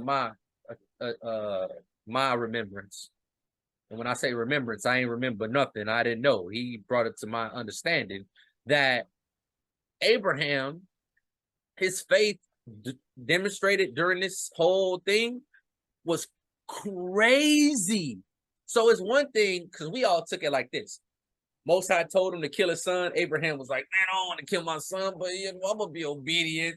I'm going to be obedient. Dang, let me take my son up here and put him on the altar. Oh, Lord, help me. Like that, right? And so that's how we looked at it. But when you really break it down, that's why the Akedah lesson was so profound, was because when you break it down, you realize Abraham had tremendous faith from jump. Soon as Abraham got the word from the Most High, it said he was sad because nobody wants to hear the fact that they have to kill their son. But he was sad in the fact of the act of having to kill his son. He wasn't sad in the fact that his son was going to be dead, because from the jump, he had faith that the Most High was going to raise his son from the dead anyway.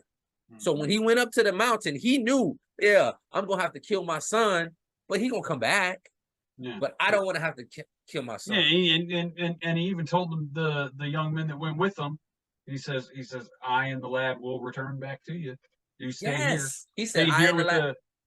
Yeah. He told the mans before they went up the mountain. He said, we'll be back. We're both coming right back, We thought that he was just saying that, because this is how I read that I'm gonna be honest, when I first read that for the first time, I'm like, he knows the grim fate of his son, right? He'll know, like the narrator for the movies, he knows what awaits his son on the mountain, right? And so he was telling the messenger, the servant, he said it out loud as not to alarm his son as to what was about to happen to him. So he lied to make sure his son, or to make the servants be like, no, you can't do that, and try to stop him, right? And so you wait here. Me and Isaac is gonna go up to this mountain, and we'll be back. We'll be back. No, he was literally like, yeah, we finna go up to this mountain. I'm finna have to do this unspeakable act, but then the Most High gonna bring him back to life, and then we're gonna come back down. You feel me? And that's what the faith, because if you think about it, right? James 2:14-26 says that Abraham's faith wrought with his works was why it was accredited to him for righteousness. Now, you could say righteousness was accredited to him because he had faith in the Most High to just obey and kill his son without any indignation that his son would come back to life. But I would argue that if you think of it from the perspective of him killing his son with intention of knowing his son's gonna come back and still killing his son is even bigger. It's even more influential with the faith, because you know for a fact, that's the whole thing about faith. It's not to falter, it's not to be shaky and then recover. A lot of us with our faith, we shaky and then we recover. And then when the Most High resolves the whole situation and we come out on the other side, we be like, whoo, thank you. I'm glad I had faith. No, you doubted. You doubted. And it even tells you right here why he had that faith, right? Because see, here's the thing: when people read the promises of God in the Scripture, right? When they read a promise that God made, I was listening to Walter Veit a while back, and he said in something, he said, whenever you come across a promise in the Bible, a promise that God makes, you should highlight it and mark it and remember where it's at. And whenever you're going through something, go flip through and mark all the, he said, use this one particular color to highlight all the promises, right? And mark the top of the page so you can find them easy. And whenever you're going through anything, go through the promises, because the Most High cannot break his word. If he makes a promise, he will do it, right? And right here, if right before in verse 18, the Most High had already told Abraham that it was in Isaac his seed would be called. Now, at this point, Isaac didn't have any children. So in Abraham's mind, he's like, well, he's going to have to come back because the Most High already promised, and I know he can't break his word. And I'm about to do this, but it's not my problem because I don't know how it's going to work. See, he didn't focus on the how. Right. Correct. He didn't. The how don't matter. I don't know how the Most High gonna give me seed as numerous as the stars and as numerous through as Isaac, the sand. no less when he's dead, but through Isaac. But he just told me to kill Isaac. Okay, I'm gonna kill him because you promised me that you're gonna make my seed great through Isaac. So I'll kill him. You're gonna bring him back. It's cool, right? And then if you read the other books, I believe it was in Jasher. When you read the same account, Isaac knew what was happening the whole time, and he was willingly in agreement with his father to go up to the mountain and sacrifice himself because he had the faith through that. He had the same faith that Abraham had, and he knew that promise was going to come to pass. He's like, kill me. I haven't had any children yet. I ain't got no kids. Kill me. So yeah, you're going ahead. Basically, he's like, look, I know this is going to happen. So I mean, it's like if you knew a particular event was going to happen in your life, but it hadn't happened yet. If you just absolutely 100% knew, then and it hadn't happened yet, then imagine how bold you would be, right? You would be so bold. You'd be I got you right here. So let me pick somebody else. I want to get more interaction. You feel me? I want to get more interaction. I'm gonna call on some folks. Let me get Kafira. You know what I'm saying? Sis, you there? Yeah, and I knew you was gonna do you that. knew I was gonna do it. You knew I was gonna do it. knew you were gonna do that, even though I made a little disclosure before we got on the No, Sabbath. but I'm not going. Okay. We're not gonna You go too know deep in it. better. Okay, you I know got you. better. I got you. But look, so check this out, right? So you got into an car accident 10 years ago. You've been battling it in court back and forth. You finally win a case. Your lawyer hits you up and says, hey, I've processed your check. You got 150,000 coming to you on the 1st of the month, right? So let's say what we in February right now. So tomorrow's March 1st. So let's just say April 1st. April 1st, you got 150,000 in your account. Ain't nothing stopping it. Everything's already been cleared. All of the legalities are taken care of. You know, 150K coming. If anywhere between today and March 1st, if a bill come, if your car break, my lip didn't hit my filter. If your car break down, right? If you get a leak in your house or anything, any kind of monetary thing that's going to take a hit, where normally it would be out of your daily budget, right? It would be an extra expense that you'd have to pay for. It may be stressful, maybe not, right? But if you know you got 150K coming on the 1st of April, are you going to care about those things? No, Not at all, right? not at all. You ain't going to care about none of that. Oh, my car broke down. How much is it? 300 to fix? Say less. I got 150K coming. You know what I'm saying? The plumbing in my toilet that messed up. The plumber told me it's gonna be 1,100. Hey, go ahead, do your thing. I'm not losing any sleep. Black folk, I'm gonna be real. Black folk will be quick to just throw that on the credit card. I'll pay it off when I get my money. You know what I'm saying? Bold, right? Being bold.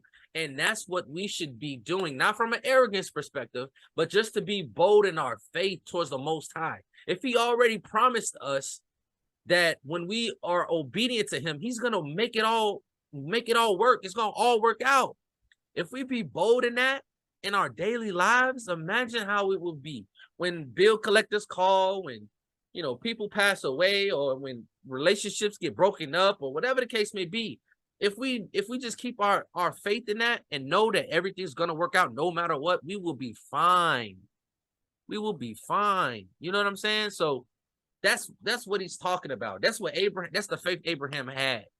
Because he knew. He said, you promised me I'm gonna have nations come from Isaac. All right, well, you want me to kill him? Okay, cool. I'm gonna follow you because I'm gonna obey you. But you already promised me, so I already know. They already told you you're gonna have 150K in your bank account. It don't matter if anything came up. You know what I'm saying? If anything came up during that time, you cool. You know you got that because that was a promise. That's what a check is. It's a promise. It's if you look at it from a business perspective, it's basically a promissory note to show that a certain amount of money is going to be exchanged from one party to another. That's what a check is, right? So you know you're going to have that money in your account. You know the Most High said that he's going to give you these kids. So even if you have to kill one of them, at that point, you just have faith. You're putting the ball in the Most High's court. You don't know how he's going to do it, but because he cannot break his word, he has to make it come to pass. Isaac was like, okay, I guess when I go up here, I'm going to die, but I know at some point I'm going to be alive again because I got to be alive to have kids. So, you know what I mean? But a lot of people don't read that chapter, Genesis 22. They don't read Genesis 22 with that understanding. They don't think about it like that. And then a lot of times that Genesis 22 is used as an example of faith. And when it's used incorrectly as an example of faith, the understanding of what faith truly is slightly gets distorted when we read the rest of the scriptures. You see what I'm saying? So that type of faith, that boldness, is what Paul is trying to instill within the Gentiles. See how I brought it all back to Galatians? You see how I did that? Paul is trying to instill that within the Gentiles so that they will be so bold enough to be like, let's go. What 10 commandments I gotta get? Let me get those. What 613, even though 80% of them don't apply to me, let me get those. I'm keeping this law. Oh, you need me to cut my pee-pee. let's go. I'm gonna close my eyes, but we can get it. You know what I'm saying? It's all Right, it's right. all a part of it, right? And so, to continue on, he quotes the Messiah in John 8:56. He says, "Your father Abraham rejoiced to see my day, and he saw it and was glad." And so Paul demonstrates that even Abraham was saved by faith. Those who are of faith are also considered to be children of Abraham. Galatians 3:6. Even as Abraham believed the Most High, it was accounted to him for righteousness. Know ye therefore that they which are of faith, the same are the children of Abraham. If one has faith like Abraham, one is like Abraham. Pretty simple, right? Therefore, they are children of Abraham. I think he might have meant a child of Abraham. Consider what the Messiah said to the scribes and Pharisees on the same subject. John 8:37. He says, "I know that ye are Abraham's seed, but ye seek to kill me, because my word hath no place in you. I speak that which I have seen with my father, and ye do that which ye have seen with your father." They answered and said unto him, "Abraham is our father." And the Messiah said unto them, "If you were Abraham's children, you would do the works of Abraham." Facts, right? Because he also called them in a different scripture, he called them the children of the devil. So he was making reference to they were the children of lawlessness. Yeah, So yeah. Paul, He goes on to say, Abraham did this and did that. yeah. And you don't do this. You do the works of your father, the devil. Yeah. So Paul is in total agreement with the Messiah had taught on it. Oh, this is perfect. He says, so Paul is in total agreement with the Messiah. Paul has always been in total agreement with the Messiah. Yeah. Always. That is his viewpoint. He is in total agreement with the Messiah. If you think that the Messiah is teaching against the law, or Paul is teaching against the law, then you have to disprove either or. You got to disprove Paul, or you got to disprove the Messiah, because they saying the same thing. And we know that scripture can't contradict scripture. So even if you take Paul and the Messiah out of the equation, look at the rest of scripture. There's nowhere that bashes the law. So when you insert Paul into the Messiah, Paul and the Messiah into the equation, it still has to equal. It has to have balance. Continuing in Galatians 3:8 and 9. And the scripture, foreseeing that the Most High would justify the heathen through faith, preached before the gospel unto Abraham, saying, in thee shall all nations be blessed. So then they which be of faith are blessed with faithful Abraham. And keeping with the theme of understanding the true good news, Paul begins to explain how the true good news was preached all the way back in the 12th and 22nd chapter of Genesis. Genesis 12:3. And I will bless them that bless thee, and curse him that curseth thee. And in thee shall all families of the earth be blessed. This don't say all Israelites of the earth be blessed. This say all families of the earth be blessed. This don't say all Jews, all Judites. Oh, no, it's everything. They're all families. And again, in Genesis 22:11-14. And the angel of the Most High called unto him out of heaven and said, Abraham, Abraham. And he said, here am I. And he said, lay not thine hand on the lad, neither do thou anything unto him. At that moment, Abraham was probably like coming down with the knife and looking up out the corner of his eye to the sky, like, what's finna happen? What's finna happen? And then when the angel called out, and in some text, when they say the Most High called out, whatever you want to believe, he was probably smiling like, yes, like, what do you need? Don't kill him. Okay. I knew it was gonna work out. That's kind of how Abraham was looking at it. So it says knew it was gonna work out. Didn't know how, but he just knew it would. Facts. Now check it out. He says, lay not the hand upon the lad, neither do thou anything unto him. He says, for now I know that thou fearest Elohim. Right? Fearest Elohim. I've been using TechnoTutor, and I have been like drilling the true definition of fear into me, right? Now, I already knew this from the biblical perspective, but it tells you from all different perspectives.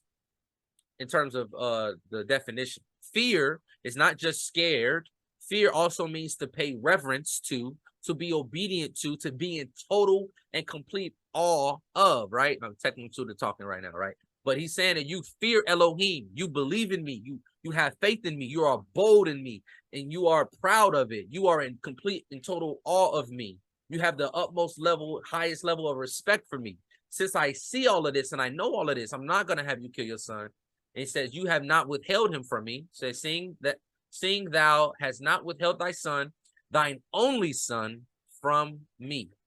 And Abraham lifted up his eyes and looked, and behold, behind him a ram caught in the thicket by his horns. And Abraham went and took the ram and offered him up for a burnt offering instead of his son. Now, dude, I just got that, dude. Oh my goodness, my mind. What did you just get? What I just got? Because I was about to say it too. Go ahead. I'm gonna let you go. Okay, where it says thine only son, thine only son. Now we know that Abraham had Ishmael as well, right? Yeah. But it says here, your only son. Now, that has to be true as well. Go back up. So where? Where it says, so then, let's see. Now, keep on going up, sorry. There we go. If you were Abraham's children, you would do the works of Abraham. Oh, yeah. Why was Isaac Abraham's only son? Because Ishmael wasn't doing the works of Abraham. That's fire. That's fire. I never got that before. Oh my goodness. That's fire. Oh, wow. That's fire. Because I always wondered why he said your only son. Because I knew that everyone knew he had Ishmael too. Why would he say only son? And I just now got that. Oh my goodness. Because Ishmael didn't do the works. Wow. Hey, check this out. Hey, look. That was fire, and that wasn't even what I was finna say. Yeah. So this is finna be packed, right? Yeah. Check this out. And Abraham lifted his eyes and looked, and beheld behind him a ram caught in the thicket by his horns. And Abraham went and took him and offered him up for a burnt offering instead of his son. Where does it say that the Most High told him to do that instead of his son? The fact that the ram was behind him, right? The ram was behind him, and he turned and he just knew what to do instantly. Like he knew what to do because of his faith that the Most High had to deliver on his promise to bring all of that through his loins through Isaac. Wow. Oh, man, look here. Look at the Most High operating. That's great. It says, because of this, the Most High said to Abraham, and the angel of the Most High called out to Abraham out of heaven a second time and said, by myself have I sworn, saith the Most High, for because thou hast done this thing and hast not withheld thy son, thine only son, that in blessing I will bless thee, and in multiplying I will multiply thy seed as the stars of the heaven, and as the sand which is upon the seashore, and thy seed shall possess the gate of his enemies, and in thy seed shall all the nations of the earth be blessed, because thou hast obeyed my voice. Again, we are in Genesis 22, not Acts 10, not Galatians, not Romans. We are in Genesis 22, and he says all nations, including Israel, but not limited or reduced to Israel. That's why I said, even in the Old Testament, in the Torah, it was more than just Israel. Now, Israel was the focal point of the Most High. He was specifically he was specifically and solely dealing with Israel, but he didn't shun the other nations. They were able to come in during the Old Testament, and this promise right here was manifested by the acts of Peter, Cornelius, through the Messiah, through Paul, and all of that in the New Testament. Yeah, we're seeing the physical manifestation of that, but throughout that whole time, Abraham himself would let strangers come into his, and he would break bread with them. This is Abraham, right? So if Abraham is doing it, then guess who did Abraham teach? Isaac. Who did Isaac teach? Jacob, Mhm. who is Israel. Who did Jacob teach? His 12 sons. So why is all of these things, you know what I'm saying, not being preached, not being taught in these various churches and camps, right? Everything is so divisionally based. It's so I'm right and you're wrong. My doctrine's correct, your doctrine's incorrect. It's not about that. Get to the essence of the scriptures, because the essence of the scriptures is what gonna be that spiritual food that edifies you so that you can level up and unlock your mind and get to a higher level of consciousness. Yes, exactly. You know, And then, so and then once again here, multiply thy seed, as we'll see later on in Galatians, or in this chapter, even chapter 3, multiply thy seed, and thy seed shall possess the gates of his enemies, right? That's singular, which is actually very profound in this. Yeah, we can go on. We'll address that when we get there, I suppose. So he says, because Abraham did not withhold his only son, the Most High gave him the promises. We read earlier in Galatians 3 and 8 that the good news was preached to Abraham when he was given this promise. But how was the true good news preached in this promise? And does the Torah play a role in the good news at all? That's what Galatians 3 explains in detail, and it's actually quite awesome when fully understood. So let's continue. So for this article, I think this is a pretty good stopping point, because he is pivoting to try to go to a different portion, but it's really saying the same thing. You know what I mean? And we're already at 10:56, so this video is probably at about an hour and 50 some minutes, going on, knocking on 2 hours. So what we'll do in the next I don't know, this is why this is brought up, but in the next portion we'll finish this article, and then part 3 we'll go through with other levels of understanding for Galatians chapter 3, and if there's a part 4, because I don't know how long this is gonna take. I told y'all Galatians 3 is thick. It's very thick. Just on this article alone, we didn't even quite get to verse 9 yet.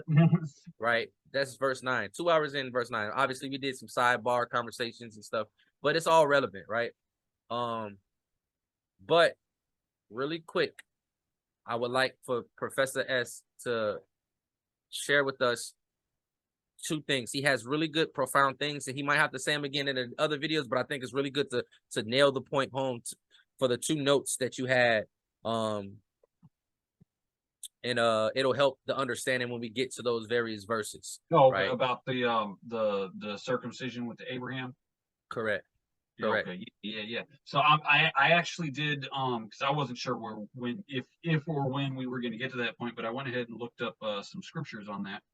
Okay. And so we know that Abraham, there was a covenant made with Abraham, right?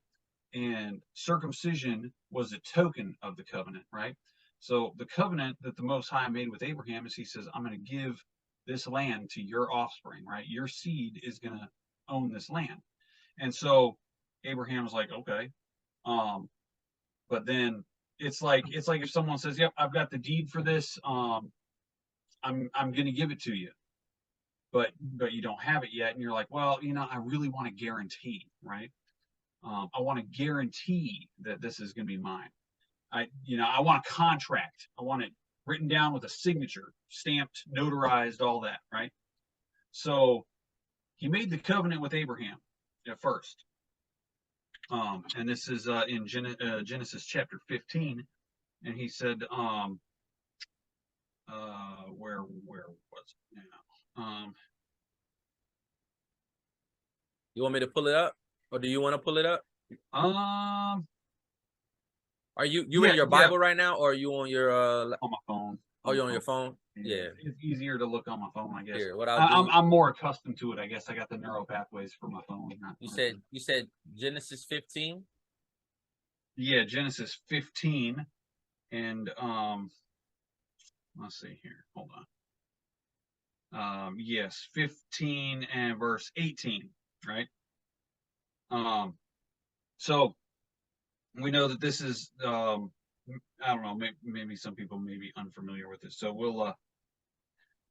we will go back to, that's 15? No, that's not 15. No?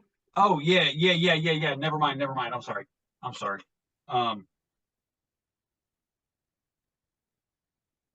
In the same day the Most High made a covenant with Abraham or Yeah. Abram. Where is it? Oh, yeah. Okay. So this is the part where Abraham cuts the animals in half, and So the covenant was already made with Abraham, right? It was Oh, here already it go. promised to him, but basically Abraham was like, okay, well, I would like a notarized copy of this contract, right?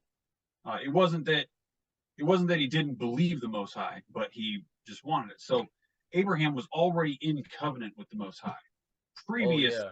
prior to the circumcision, right? Prior to the circumcision, he was already in covenant with the Most High, and the Most High says, okay, if you want a guarantee of this, right? He says, okay. And he said, Abraham said, Yahweh Elohim, what will thou give me, seeing I go childless, and the steward of my house is Eliezer? So he's saying, well, I don't have any children. You're telling me I'm going to have all these offspring that's going to inherit this land, but I don't have any children. So what else can you give me as a promise, right? And he said, behold, to me thou hast given no seed, and lo, one born of my house is my heir. And behold, the word of the Most High came unto him, saying, this shall not be thine heir, but he that shall come forth out of thine own bowels shall be thy heir. And he brought him forth abroad and said, look now north. And so this is where he's making the covenant, right? And so this is where the covenant gets made, right? And then we go down to verse 18 in the same day. So basically he makes he cuts the animals, he tells them how to do it, cuts the animals, and then the pillar of fire goes through the animals. And this was an ancient way of making covenants. Like, basically this was like saying, this is super serious. This isn't like some flim flam, I'm just decided. This is like a serious covenant we're making, right? It's basically saying that whatever happened to these animals, if one of us breaks the covenant, that person is going to receive what happened to the animals. And that's what the significance of walking through the pieces meant, right? And generally, both any other time, both people entering into the covenant would walk through the pieces, both participants, right? Not only one, but both would, because that would say that here's the rules of the covenant, and if they're broken, then this is what's going to happen, right? But then it says here that and it came to pass that when the sun went down and it was dark, behold, a smoking furnace and a burning lamp that passed between the pieces. So the Most High come and passed between the pieces, or I would actually argue it was the Messiah. I was gonna make that point when you stopped talking to say something came up to when it says here. Hold on, at the beginning. Oh, the word of Yes. the word of the Most High. Yep. So it was the Messiah. It was the Messiah, flat out, plainly, right there. It was the Messiah that walked through the pieces, right? And Abraham didn't walk through the pieces, although that's what you would have done when making a covenant. Both parties entering the covenant walk through the pieces, right? But Abraham did not. Only Messiah did. The burning, the smoke, walked through the pieces, right? Passed between the pieces. So that was signifying that the penalty for the covenant being broken would only fall on one of the parties and not the other party. Right? Oh, no. Hey, that was the Messiah, bro. Exactly. And he was the only one who took. Yeah. He was saying, I'm gonna take it when you screw up. I'm gonna take it. And he did. Yeah. It's great.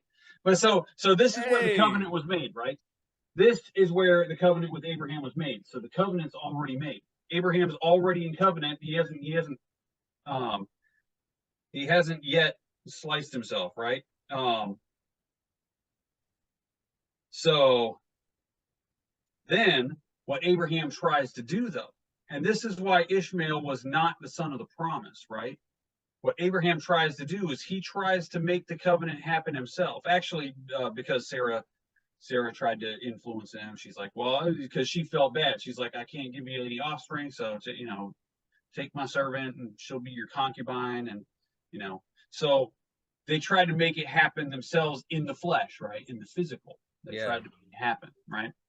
And so then circumcision comes up in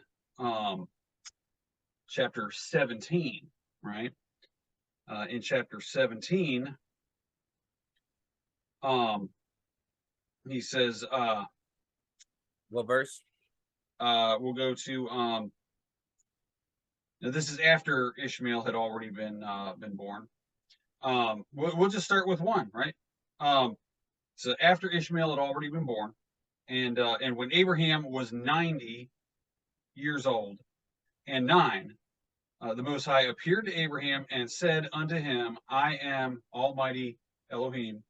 Walk before me and be thou perfect. And I will make my covenant between me and thee, and I will multiply thee exceedingly. And Abraham fell on his face, and Elohim talked with him, saying, As for me, behold, my covenant is with thee, and thou shalt be a father of many nations. Neither shall thy name any more be called Abram, but thy name shall be called Abraham, for a father of many nations I have made thee.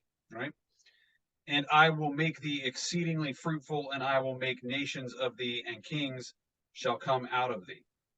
And I will establish my covenant between me and thee and thy seed after thee in their generations for an everlasting covenant, to be an Elohim unto them and to thy seed after thee. And I will give unto thee and to thy seed after thee the land wherein thou art a stranger, all the land of Canaan, for an everlasting possession, and I will be their Elohim. And Elohim said unto Abraham, Thou shalt keep my covenant, therefore thou and thy seed after thee in thy generations. This is my covenant, which ye shall keep between me and you and thy seed after thee. Every man-child among you shall be circumcised, and ye shall circumcise the flesh of your foreskin, and it shall be a token of the covenant betwixt me and you, right? So circumcision became the token of the covenant, but the covenant had already been made. And once a covenant is established, as we'll see later on in Galatians, once a covenant is confirmed, and it was already confirmed with the shedding of blood and the Messiah walking through the pieces. So it was already confirmed with no circumcision done. It was years later that the Most High come and said, now here's going to be the token of the covenant.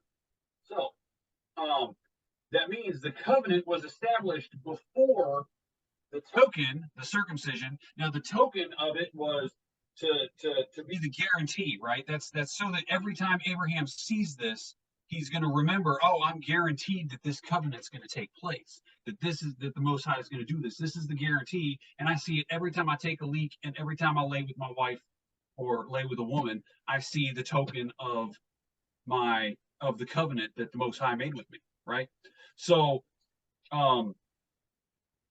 it's there before him constantly to be able to see the token of the covenant between him and the Most High.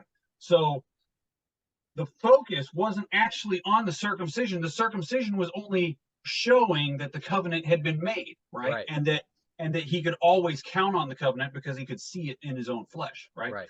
But it was a spiritual covenant made before the circumcision, and the Messiah is bringing us back to the original covenant with Abraham, right? The original covenant before he asked for the guarantee, right? Before he asked for the contract to be stamped and have a token of the covenant, right? Before Abraham says, "Well, I wanna have something that I can always remember," I want that notary seal on there. You know what I'm saying? And he's like, okay, you want a notary seal? Well, cut your penis, right? Think about it like this. When you tell somebody like, oh, I got this gift for you as a token of my appreciation. What Yep. that person did or who that person was to make you appreciate them, that had already happened. But as a token of that, to remind that individual how much you appreciate them, you provided them a token, whether it was, no matter what it was, right? Yep. Or like going back to even before Abraham, when the Most High flooded the earth, right? And killed everybody except for Noah and his family. Yeah. He made a promise that he would never do it again. A token of that promise is why we have the rainbow. The rainbow itself, a rainbow in itself isn't special. It's what the rainbow represents. The rainbow is a token of the promise made by the Most High that he would never flood the earth again. Because he gave us that promise, we can stake our faith, be bold in our faith to know that the Most High will never, no matter how hard it rains outside my window, no matter how high I see the water start to rise, I know it's not going to flood because the Most High promised me, right? Now, it might flood in my area. I might be having a hurricane, but I ain't going to turn on the news. It's not going to wipe out all life on Earth. It's not going to wipe out all life on Earth. It's not going to happen everywhere at once. You know what I'm saying? Like, I might have to get out of my area, but I know that that water that's rising up to my eye level in my area isn't going to be something that's going to affect everybody. Oh, the Most High, look, the water up to my neck. Okay. He lied. He said he wasn't going to do this. No, I already know because he made his promise, and that's what the rainbow signifies. It is a token of his promise, just like circumcision is a token of the covenant that he made with Abraham. The way they cut the animals, that cutting of the flesh is what is signified in the cutting of the flesh of the circumcision skin. Right? Yep. It's just a token. That's all it is. Yep. And the people are putting more emphasis on a token on the or token a symbolic rather than the covenant rather than itself. the actual covenant. Yeah, they're putting more emphasis on the token, and that's why Moses, through Numbers and Deuteronomy, he's telling them, hey, circumcise the foreskin of your heart. That's what's important, is the circumcision of the heart. It's not what you're doing to your flesh. Get out of the carnal mind. You know what I'm saying? Now, what had happened? Did you want me to get into that as well? Because it's a pretty long day. Get into what? About the transgression with the golden calf and all that. We should probably wait for that. That one we'll wait because that one's even further down. It's way further down, and it's also it would take quite a while to explain. Yeah, but I wanted this one for sure to close out on this one because that one was important. Yeah. See, plus it's already mentioned the circumcision and everything, so it goes now right. The token is, I mean, that doesn't mean that the token's bad, but if you're focusing on the token instead of the actual covenant itself, then you're basically overlooking the more important thing, which is the covenant, and then saying, oh well, look what I got. You know what? It's like, look what I did to myself, and then it becomes this prideful, boastful, puffed up thing. You know what I'm saying? and but it's not that. It shouldn't be that. And the Messiah he came to restore the original covenant made with Abraham. So, yeah. Facts. Absolutely. So, like Tess and Cindy, if I told you two that, I would buy you guys a house, and no matter what, I would buy you guys a house, and you believed me that I was going to buy you a house, but I told you, like, it may take 5 years, it may take 10 years, but you guys will have a house. I will buy you a house. Let me buy this figure. It's like a small miniature figure of a house, and I'm going to give it to you. And that is going to be a token to remind you of the promise that I made y'all.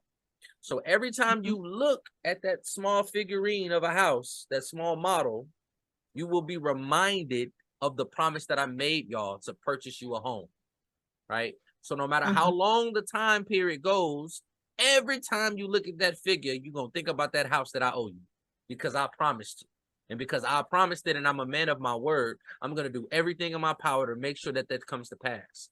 So if you guys end up homeless at some point, right, you're going to look at homelessness a little bit different. You're not going to look at homelessness as a hopeless situation or something that you're going to be stuck in forever. You're going to look at homelessness like this only going to be temporary because he's going to buy us a house at some point. Exactly. You feel me? Like, Yeah. that's the token. That's the symbolic. You know what I mean? Now, Uh-huh. It does go Makes a little sense. deeper. It does go a little deeper because it has to do with the seed, and whenever you know the seed always passes through the circumcised, so yeah, passes it's through deep. the circumcision. So you actually enter the covenant without. You actually can enter the covenant without even, but that's a whole other thing. Passes through it, you know. Yeah, let's keep giving them some milk. You feeding meat around here, brother. Yeah, right. But like every time somebody came over to your house and they messed with or touched the small figurine, the model, and you guys went, no, dude, you can't touch it. Get your hands off that. You can't break it, because that's the token. That is the token. He said he gonna buy us a house. You don't touch that. Like, people gonna be looking at you like, bro, what? It's just a toy. Like, it's not that important. Chill out. No, it's not. No, it's not. That's what they are doing. They're putting more emphasis on the circumcision than the actual significance of it being a token of the covenant. Keep the covenant. Not saying no, don't care about circumcision, but keep the covenant. Because if you keep the covenant, you keep the law. If you keep the law, you follow the Messiah. If you follow the Messiah, you are now in a constant state of righteousness. And that's the goal. That's it. That's the whole point. Because the Torah itself can't give you righteousness. It can only point out where you've been unrighteous. Facts. Well, with that being said, and I'm pretty sure we are past the 2-hour mark, this will conclude Galatians chapter 3, part 1. Of 6 or 7, probably. Yeah, I don't know how many. We're gonna let the Holy Spirit guide us on them other ones, just like he did tonight. Family, does anybody on the panel have any questions, concerns, or anything that came up in the lesson tonight that maybe you'd never considered before that you like to address, or anything? You guys have the floor, and then if not, we'll go ahead and close it out. But I'm gonna open it up to have anybody say whatever they need. I'd like to say thank you because I was misunderstanding Paul, and because of that, I was on the fence. I didn't know whether, I don't know. It's like if he was going against what Messiah says, I was going to throw Paul out before Messiah. But I'm grasping the understanding now, so I appreciate the study. Yeah, Absolutely. All praises. Yes. All praises. Because when you throw out Paul, that's a slippery slope. Because Paul it's like, because everything's connected, right? So if you got a bowling ball tied to a shoe, and the shoe's tied to a box, I don't know. If you throw that bowling ball off a ledge, it's gonna pull that shoe, and that shoe's gonna pull the box, and it's a chain reaction. When you start to doubt and question Paul, and you throw him out, the Messiah is next on the chopping block, or the New Testament is next on the chopping block, depending on your route, how you go. Because you might throw Paul out, then you'll realize that Paul wrote majority of the New Testament, and then you're like, you know what, forget the New Testament. Let me just throw that out. And then you realize that the Messiah is a part of the New Testament. So then you eventually throw the Messiah out, and then you're a Old Testament only, Torah only individual. And sometimes you throw that out too, and you just become a full-fledged atheist. So it's really good to hear you say that you're beginning to understand Paul more.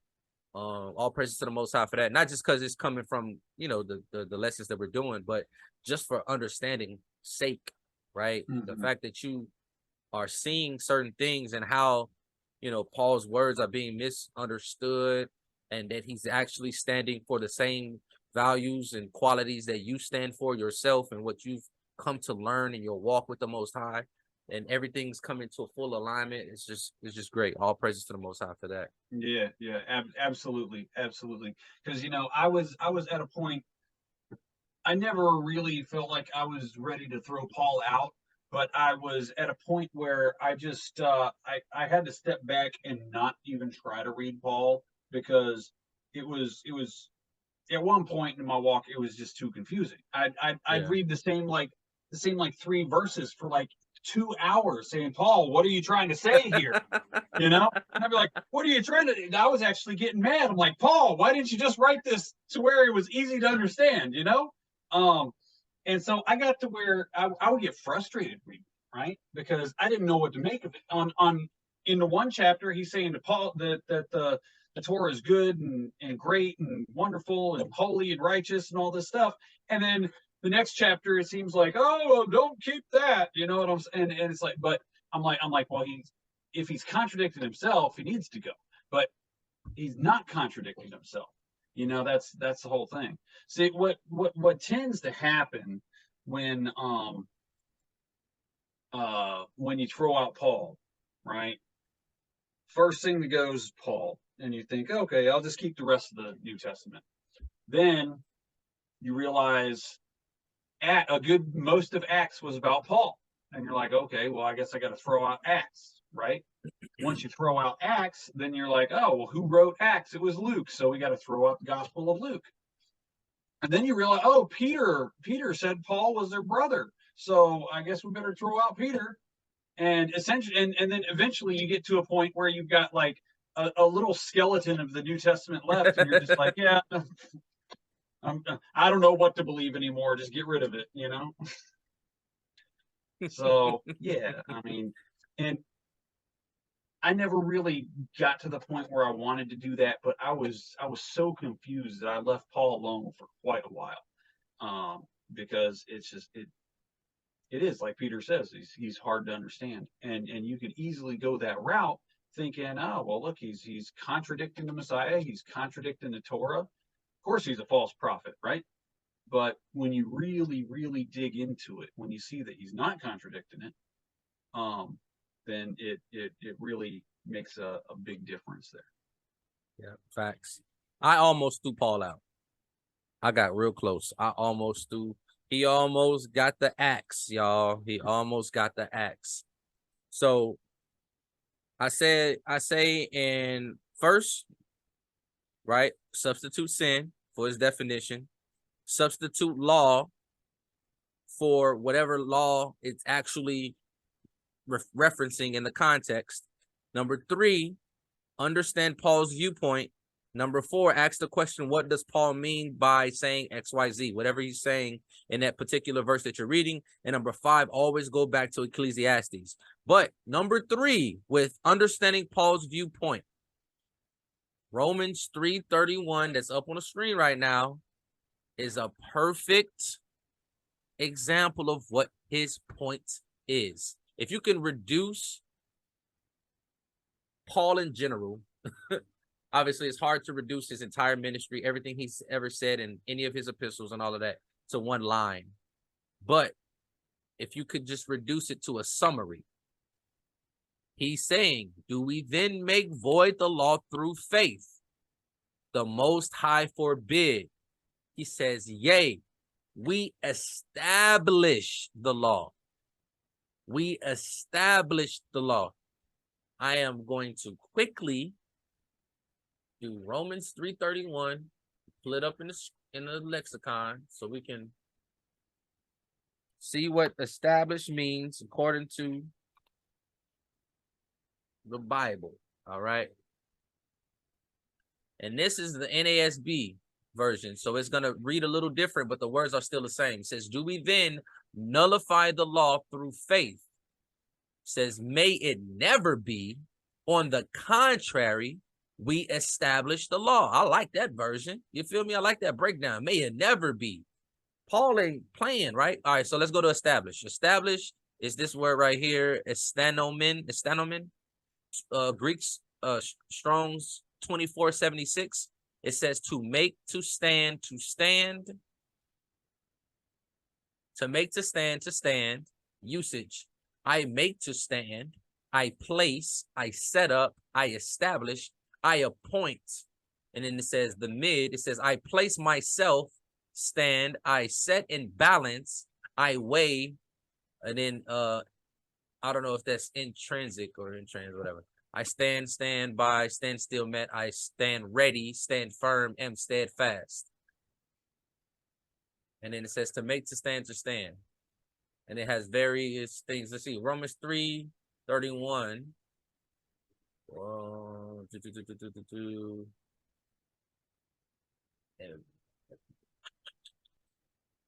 Where is it? I don't know. Oh, right here, short form of. Let's see. Hold on, let me see where Romans 3:31 come up at.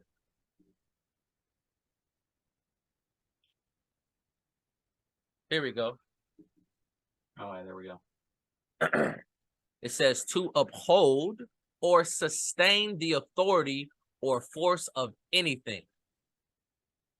So, no, it says to establish a thing, cause it to stand, for example, to uphold or sustain the authority or force of anything. So you can substitute the word anything and put law right there. To establish the law, to cause it to stand, to uphold or sustain the authority or the force of the law. What Paul is saying in Romans 3:31. So he cannot be talking about doing away with it. If he's saying we establish it, do we make void the law? For the KJV readers, do we make then void the law through faith? Faith is what he's all about, right? He's teaching the Gentiles faith. He's teaching the Gentiles belief, but he's talking about that faith, that belief is what you use to establish the law. That's how you establish the law. That's how you uphold the law. That's how you keep it up. Yep. You might want to end on one last note here in Acts 24:14. Paul was being accused of. Oh man, we're gonna have to. I think we're gonna end once we go through all of his epistles. We're gonna go back to Acts, and we're gonna go through Acts as the last book to nail this whole point home. Yeah. Because he is correct. Paul was put on trial. You said Acts what? Well, it would actually, you'd want to start with the 10 through 14, 24, 10 through 14. Acts 24. Uh-huh. Paul was put on trial and accused of teaching against the law back in those days. He was put on trial for that. Mm-hmm. And he testified himself in court saying what you know what I'm saying, he about to point out. Yeah. But you 10, said verse 10 just basically shows that it's Paul talking here, right? But if you go to verse 14. Hold on, let's get the context. Then Yep. Paul, after that, the governor had beckoned unto him to speak. So the governor told Paul, all right, now it's your turn to speak. Okay. For as much as I know that thou hast been of many years a judge unto this nation, I do the more cheerfully answer for myself. So Paul is saying, I am going to speak for myself. I'm not going to let the rumors that y'all been passing around about me speak. I'm not going to let these false accusations from these false teachers of the law speak for me. I'm going to speak for myself. Right? Mm-hmm. And okay, and you said 15? 14. 14. Okay. But this I confess unto thee. To confess, you know what confess means. We don't got to get that crazy. That after the way which they call heresy, they call it heresy to teach against the law, so worship I the Elohim of my fathers, believing all things which are written in the law and in the prophets. Mm-hmm. Yep. It's right there. He said, I'm going to speak for myself. Mm-hmm. I believe I follow the Elohim of my fathers. I believe in the law and I believe in the prophets. So why would he say he believe in the law and he believe in the prophets, and then when he get out, released on his own time, writing letters to various churches to tell them not to keep the law? And in fact, if you get the true meaning of the word belief and faith, it really means to obey, right? That's really what it means. It means to obey. It's a very strong implication. The word faith and belief, which are translated interchangeably sometimes with the same word, but it means to obey. Ultimately, the implication is that actions based on those beliefs are going to eventually take place. Facts. See, that's the thing too. I thought there was a lot of contradictions, like he was contradicting himself, or his contradicting his own words. And now that you pointed out the blueprint on what he means on certain things, now I can go back and I can read it and gain a better understanding, or the correct understanding. Yep. Absolutely. So I would just put in, whenever you think about Paul's viewpoint, think of Romans 3:31, and then think of Acts chapter 24. Verse 14. It's right there. It's right there. So, family, thank you so much for rocking with us. I know it was a longer show. I appreciate you guys for the panel being here with us. You guys are parents and you got life going on and it's late. You got to deal with work and stuff in the morning. So I appreciate you. Thank you for being with us. For you guys watching, I hope you got some out of this. Hope you learned something. I hope you come back next week with us when we continue this lesson. It's going to be a dope rest of the year, man. It probably, to go through the rest of the Paul's epistles, close on Acts and point out various things, it might literally take us throughout the rest of this year. The secular year, you know what I'm saying, all the way to December. I ain't talking about the rest of the actual years. We got about 3.5 weeks left. But yeah, so that's neither here nor there. But like I said, thank you for coming. Like this video, share this video, subscribe to the channel, comment, leave a comment down below if there's certain epistles you'd like us to maybe attack first before we, get to that epistle. Maybe we were heading in the direction of Ephesians, but you want us to hit Colossians, whatever the case may be. Let us know, drop something like that, or if there's other topics you want us to address. We're going to be taking breaks as we go through this whole Paul series, understanding his epistle series, to attack different other topics. But we will be getting through the rest of his epistles and closing on Acts. That is a guarantee. That is a promise to you guys that we will get to it. And yeah, so if there's nothing else, I love you guys. I know it's no longer the Shabbat.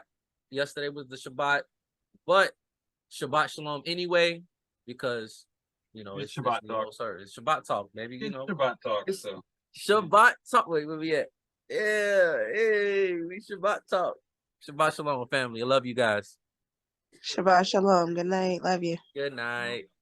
Shabbat Shalom. We love you all. Shabbat Shalom. Love you, family. And thank you again. All praises to the Most High. All praises to the Most High.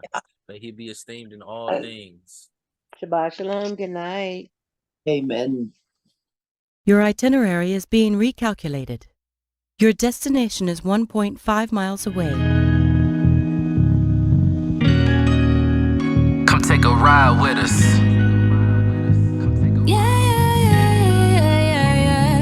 What you know about top down in the Mustang? Going about $150 on the highway in the fast lane. In the fast lane. Okay. What you know about just driving down the interstate? No destination in my way in the fast lane. Hey, I'll give 'em a yes if you ready. In the fast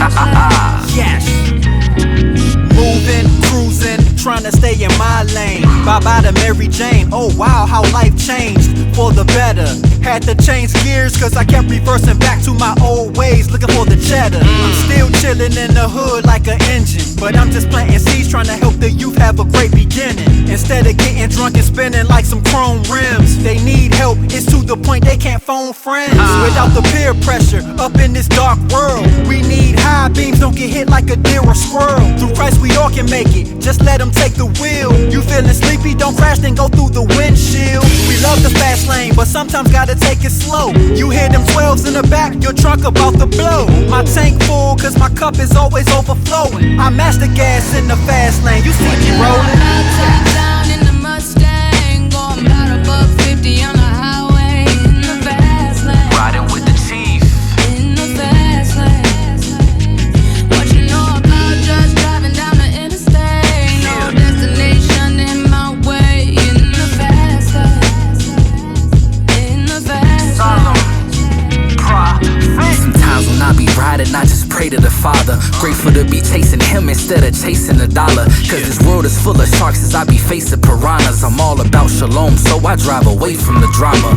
My eyes on the road, the Ruach gives a clear view, leaving all the sin in my past in my rear view. Spreading this word to anybody who will seek help. And since I got the Torah, I don't really need a seatbelt. A student of the word, learning as I read. A servant of a higher, he supplies my every need. On a righteous journey, Messiah navigation. I just put the whip in gear cause I know he my destination. It's liberating to break bread on the road. Everybody sharing scripts, we all part of the fold. Iron sharpening iron, metal grinding, doing 90 on Abba's highway, and in his lane is where you'll find me. Know about top down in the Mustang, going about a buck 50 on the highway in the fast lane. Come take a ride with us. In the fast lane. What you know about just driving down the interstate? No destination in my way. In the fast lane. All praises. In the fast lane. You have reached your destination.